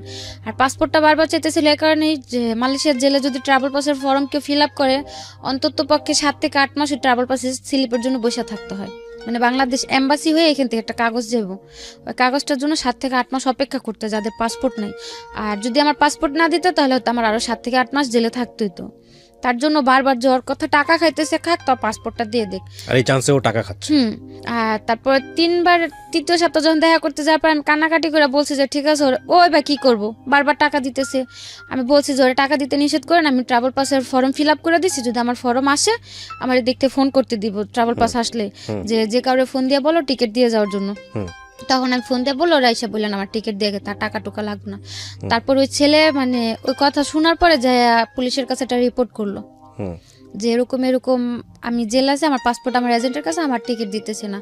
ওই জেলে পুলিশের থেকে ওই এজেন্টের কাছে একটা নোটিশ পাঠাইলো যে পাসপোর্টটা যাতে দিয়া দেয়। তারপরের সপ্তাহে যে আমার টিকিট দিয়ে আসলো, তারপরে দেশে আসলাম। এদিকে এজেন্টের জন্য আমার জেল খাটতে হলো 3 মাস, অথচ কোর্টের থেকে আমার রায় দিল আমার জেল হইলো 41 দিন। 41 দিনের জায়গায় আমার জেল খাটতে হলো 90 দিন। তারপরে আসলাম, আসার পরে ওই ছেলের সাথে যেহেতু সম্পর্কটা দেশে আসার পরেও ছিল, ওই সেপ্টেম্বরে দেশে আসলাম। ও বলল যে দেশেই থাকো, দেখি আমি যতটুকু পারি তোমার হেল্প করুন, টাকা টুকা যা লাগে। তারপরে আমি ভাবলাম যে যেহেতু আছে আমার এতটা সাপোর্ট করছে, যদি আমি ওর কাছে যাই হয়তো গেলেও আমার একটা ভালো কাজে টাজে লাগা দিলে আমি করতে পারুম। তো ওরে বললাম, বলার পর ও তত একটা মানে রায় দিল না। তারপর আমি গেলাম দ্বিতীয়বার যে ইন্দোনেশিয়া দিয়ে। আপনি জেল থেকে ছাড়া পেয়ে বাংলাদেশে কিভাবে আসলেন ওইটা একটু আরেকবার বলেন। জেল থেকে ছাড়া পেলাম ওই যে আমার ওই যে পাসপোর্টটা ম্যানেজ করতে পারলো, ও যে পুলিশের কাছে রিপোর্ট করলো 2-3বার টাকা দেওয়ার পর যখন পাসপোর্ট না দিল, ওই তখন পুলিশ পুলিশের বলল কাছে রিপোর্ট করলো। তারপর ওকে ধরলো পুলিশ। রিপোর্ট করার পরে ও নোটিশ পাঠালো আমার এজেন্টের কাছে যাতে আমার পাসপোর্টটা দিয়ে দেয়। আর এদিক দিয়ে যখন ওরা পাসপোর্ট দিতেছিল না, আমি যে ক্যাম্পে ছিলাম ওই ক্যাম্পের পুলিশের সাথে আমিও যোগাযোগ করছি। যখন মানে আমি তখন বাধ্য ছিলাম স্বীকারোক্তি দিতে যে আমার এজেন্ট আছে, আমার পাসপোর্ট দিতেছে না। আর তখন তো আমার কোনো সমস্যা নেই, আমার জেল টেল সব হয়ে গেছে, আর আমি দেশে যাব। তখন ওই জায়গার পুলিশদের সাথে আমিও কথা বললাম যে এরকম এরকম আমার এজেন্ট আছে, এজেন্ট আমার পাসপোর্টটা দিতেছে না। ওনার জিজ্ঞেস করলো যে এজেন্ট যে বাসায় থাকে সে বাসা তুমি চেনো? বললাম যে হ্যাঁ। ওরা বললো যে 1 সপ্তাহ সময় দেখো, যেহেতু তোমার বাইরের থেকে লোক রিপোর্ট করছে, যদি ওরা পাসপোর্ট না দেয় তোমার আমাদের সাথে নিয়ে এখান থেকে তোমার এজেন্টের বাসা যাওয়া হইব। আচ্ছা, হয়তো এখান থেকে পাসপোর্টটাও না হইব, সাথে ধরা হইব। তারপরে কিভাবে হলো? তারপরে ওই যে রিপোর্ট করাতে পুলিশের থেকে নোটিশ দিল, নোটিশ দেওয়ার পরে ওই লোক এসে আমার পাসপোর্ট আর টিকিট দিয়ে গেল। আচ্ছা, তারপর আপনি বাংলাদেশে আসলেন? হ্যাঁ, টিকিট দেওয়ার কত বছর পর বাংলাদেশে আসলেন? হ্যাঁ, 1.5 বছর। 1.5 বছর পর। এই 1.5 বছর জীবনে কি বলবেন, স্বর্গ না নরক? জাহান্নাম? নরকে চাইতেও যদি খারাপ কিছু থাকে, নরকটা তো মরার পর কেমন হবে দেখতে জানি না, কিন্তু বাইচা থাকতে হয়তো ওটা একটা নরক ছিল। তো আসলেন, আসার পরে দেশে ছিলাম সেপ্টেম্বর আসছি, সেপ্টেম্বরের 17 তারিখে আসছি। আসার পরে নভেম্বরের লাস্টের দিক দিয়ে আমি আবার চলে গেছি। কোথায়? মালয়েশিয়ায়। কেন গেলেন? মালয়েশিয়ায় গেলাম ওই অতদিনে মানে ওই ছেলেটা আমার জন্য যতটুকু দৌড়াদৌড়ি করলো হয়তো ওই জায়গাতে আমার আপন কোনো একটা ভাই বোন থাকলে অতটুকু করতো না। হুম। তো ওর প্রতি অতদিন একটা আলাদা টান হলো, যেহেতু বাইরে ও আমার জন্য এতটুকু করতে পারছে, বা যদি ও তো সবসময় বলতো যে আমার বিয়ে করব বা আমার পাশে সবসময় থাকবো, তো আমি ভাবলাম যে যাই আমি ওর কাছে, যে এখন তার আমি খারাপ কিছু করুম না, যাই হোক তোর কাছে থেকে একটা ভালো জব টপ করি, কিছু যখন ও দেশে আসে ওর সাথে আমি চলে আসবো, আসলে হয়তো তখন যদি বিয়ে শাদী করে করলো না তোর দ্বারা আমি ভালো কিছু একটা করাতে পারলে আসলাম। কিন্তু ওই তার ভরসায় গেলাম, দ্বিতীয়বার যেও সেম অবস্থায়। একই কাজ না হয়তো সে কাজগুলো করতে হয় নাই, কিন্তু ওর সাথেই ছিলাম, ওই 1-1.5 মাস লাগায়া জঙ্গল টঙ্গলে থাইকে এত কষ্ট করে যে গেলাম ওর জন্য আমি। জঙ্গলে থাকতে হয়েছে যাওয়ার সময়? হুম। কিসে গেছেন? এখান থেকে 3টা দেশ ঘুরাই নিয়ে গেছে, তো মানে যে যে জায়গায় ঘুরছি ওগুলাতে কোনো প্রবলেম হয়নি। হোটেলে 1-1.5 মাস লেগেছে যেতে? 1 মাস, পুরো 1 মাস লাগছে। কিসে গেছেন আপনি? প্লেনে না? প্লেনে গেছি, এখান থেকে ইন্ডিয়ায় গেছি, ইন্ডিয়া থেকে বালিতে গেছি, বালি থেকে ইন্দোনেশিয়ায় গেছি, ইন্দোনেশিয়া থেকে মালয়েশিয়ার এয়ারপোর্টে গেছি, এয়ারপোর্টে মানে যে কিরকম মানে একটা বিমান ভাইঙ্গা যেভাবে যায় না, অনেক দেশে ডাইরেক্ট না গেলে বিমান ভাইঙ্গা বন জঙ্গলের কথা কেন আসতেছিল? এই জঙ্গলে ছিলাম 15 দিন, মানে জঙ্গলের ভিতরে, টোটালি জঙ্গল, ওর ভিতরে খাওয়া দাওয়া সহ সবকিছু। ওখানে কি ওই বাঙালিরা ওইভাবেই যায়? অবৈধভাবে গেলে ওইভাবে যেতে হয়, মানে ইন্দোনেশিয়া দিয়ে যারা যায় তাদের ওই জঙ্গলে 1 মাস থেকে যেতে হয়। এমনিতে যদি থাইল্যান্ড দিয়ে বা সিঙ্গাপুর দিয়ে যায় তাহলে তো 1 সপ্তাহের মধ্যে পৌঁছা যায়। আচ্ছা, তো গেলেন, তারপর? গেলাম, যাওয়ার পর ওই ছেলের কাছে গেলাম, যাওয়ার পরে 6-7 মাস কাজ করতে দেন ও, এমনিতে আমার টাকা টুকা ওর সাথেই ছিলাম, মানে বাড়িতে টাকা টুকা সবকিছু ও দিল, বা যাওয়ার খরচ টরচ যা লাগলো ওই দিল। দেওয়ার পরে মানে এক পর্যায়ে দেখি ও কিরকম একটা আস্তে আস্তে পোল্ট্রি নিতেছে, কাজ করতে দেয়নি, আমার কোনো কাজই করতে দেয়নি, বলছে যে আশ্চর্য তো থাকো, সমস্যা নেই, তোমার মতো একটা মেয়ে চালানোর ক্ষমতা আল্লাহ আমারে দিছে, আমি তোমার রাখি, তোমার কাজ করার দরকার নেই, যেহেতু আসছো আমার কাছে থাকো। তো কিছুদিন পরে দেখি ওই হাজবেন্ডের যেমন একটা পোল্ট্রি নিল বিয়ের পরে, তার কাছে যাওয়ার পর তারও একটা পোল্ট্রি, মানে সে কন্টিনিউ যে ক্লাবে যায়, মদ টদ খায়, রাতের পর রাত বাইরে থাকে, আমি ওগুলা বললে মানে মারাত্মক পরিমাণে মারধর চলে। তারপরে গেল এরকম করতে করতে এক পর্যায়ে আমি বললাম যে ভাই তুমি যদি আমার না রাখো, আমার বইলা দাও, যেহেতু আমি আসছি, আমার এখন একটা সুযোগ আছে, তুমি আমার যদি না রাখো আমার বইলা দাও, আমি বাইরে যাই কোনো কাজ কাম করে আমি দেশে চলে যেতে পারো। আর অতদিন লাস্টের দিক দিয়ে আমি একটা কোম্পানিতে কাজে লাগছিলাম ক্লিনারের, তো তখনও বললাম যে দেখো আমি একটা ভালো বেতনে কাজ করতেছি, ভালো একটা কাজ পেয়েছি, তুমি যদি আমার ছাইরা দাও আমি কাজ কাম করে। কি বিয়ে করেছিলেন আপনি? না না, ওকে। ওদিকে বিয়ে করার সিস্টেম ছিল না, বিয়ে করলে কি যে হুজুর ডাক দেয়, এমনিতে ঘরে বিয়ে করে ওইগুলো। তা আমার আর ওর উদ্দেশ্য ছিল, আমারই মেন উদ্দেশ্যটা ছিল যে আমি এখন এরকম একটা বিয়ে করুম, দেশে যাবার পরে বিয়ে তো আমার কোনো প্রুফও থাকবো না বা কোনো প্রমাণও থাকবো না, তো তার চেয়ে না করেই থাকি। যদি বিয়ে থাকে দেশে যে হয়তো পোক্তভাবে করলে করবো, না করলে করার প্রয়োজন নেই। শুধু শুধু যে আল্লাহরে সাক্ষী রেখে বিয়ে করুম, এটা নিয়ে হয়তো একটা আল্লাহর কাছে একটা গুনার কাজ হবে, বা ওর কাছে আমি দাবি নিয়ে দাঁড়াইতে পারবো না, এর জন্য আর কেউ ওই জায়গাতে করা হয় না। আর ওই জায়গাতে বাঙালিদের যাদের ভিসা টিসা নাই, ওই কাগজ টাগজ করে বিয়ে করার কোনো সিস্টেম নেই। তারপরে ওরে বারবার বলতাম যে যদি তুমি আমার ছাইরা দাও তা আমি কাজ কাম করি, ও বলতো যে না আমি কি তোমার আনছি ছাড়ার জন্য, আমি তোমার ছাড়ুন কেন। এরকম করতে করতে ওর সাথে রইলাম 1 বছরের মতো, লাস্ট 3 মাস কাজ করলাম। দেশে আসুম ওই ট্রাভেল পাস চালু করলো, যারা অবৈধ আছে তারা মানে আত্মসমর্পণ করে দেশে চলে যেতে পারবো। তো ও বললো যে দেখো এভাবে থাকলো তো দুজনের, ওরও ভিসা শেষ হয়ে গেছে লাস্টের দিকে, বললো যে তুমি চলে যাও, আমার তো কোম্পানি আছে, আমার কোম্পানিতে আমার ভিসা করে দিব, তুমি তেমনি একবার ব্ল্যাক লিস্ট করে গেছো দেশে, প্রথমবার যখন জেল খাইতে আসলাম আমার ব্ল্যাক লিস্ট দিয়ে দিল, আবার দ্বিতীয়বার অবৈধভাবে ঢুকলাম, আমি তো আর ভিসাও লাগাইতে পারুম না। তো বললো যে তুমি চলে যাও, আমি থাকি, আমি ভিসা টিসা করে আমি ভিসা লাগলে দেশে আসুন না, ইনশাল্লাহ বিয়ে টিয়ে যা করার করুন নি। তা আমি বললাম যে না, আমি তোমার রেখে দেশে যাম না, আমি থাকতেই তুমি এত নাটক করে আমি চলে গেলে তো তখন তুমি পুরাই পল্টি নিবা, যেহেতু তুমি আমার বিয়ে করবো আমি তোমার সাথেই থাকি, সমস্যা নেই। তো এগুলা করতে করতে ও আমার জন্য টিকিট কাটার জন্য পুরো প্রস্তুতি নিল। তার মধ্যে আমার বারাপুর একটা ছেলে অ্যাক্সিডেন্ট হলো, মানে ওর ডান হাতের এই জায়গা দিয়ে একটা চাকু ঢুকিয়ে দিক দিয়ে বের হয়ে গেল। আমার কাছে এমনিতে টাকা নেই, আমি দেশে আসার প্রস্তুতি নিতেছি, তার মধ্যে ওর ওই জায়গাতে অপারেশন করতে অনেক টাকা দিতে হলো আমার বাইরে থেকেই। ও তখন দেশে আসবো না, রাজি হলো দেশে আসার জন্য ছেলেটাও আমার সাথে।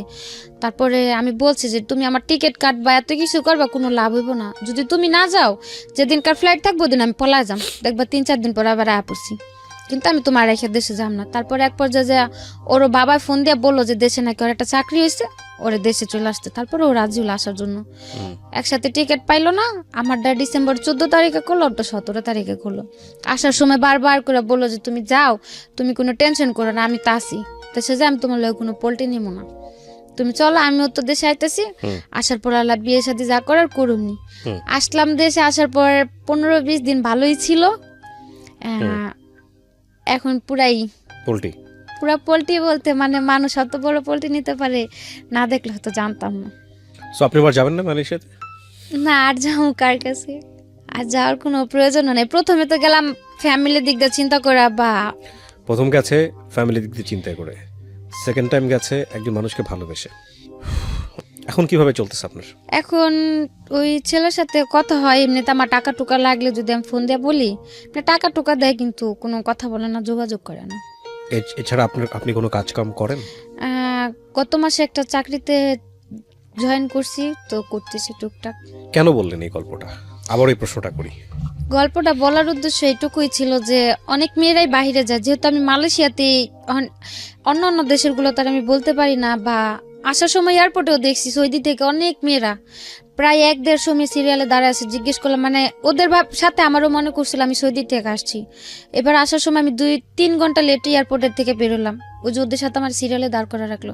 যখন দেখলাম যে সবগুলা লোক সৌদি আরবের, আমি একাই মালয়েশিয়ার, তখন আমি চিল্লাচিল্লি করাতে তারপর আমার বের করে দিল। 2-2.5 ঘন্টা যে দাঁড়াইছিলাম, মেয়েগুলা জিজ্ঞেস করলাম যে আপনারা কি জনের দিকে দাঁড়াচ্ছেন, সবগুলা জেল খেটে আসছে। 1-1.5 মেয়ে হবে, কমপক্ষে 3 থেকে 400 পুরুষ হবে। 2টা সিরিয়ালে, মানে এয়ারপোর্টের ভিতরটা পুরো ভরা ওই মেয়ে লোকগুলা দিয়ে।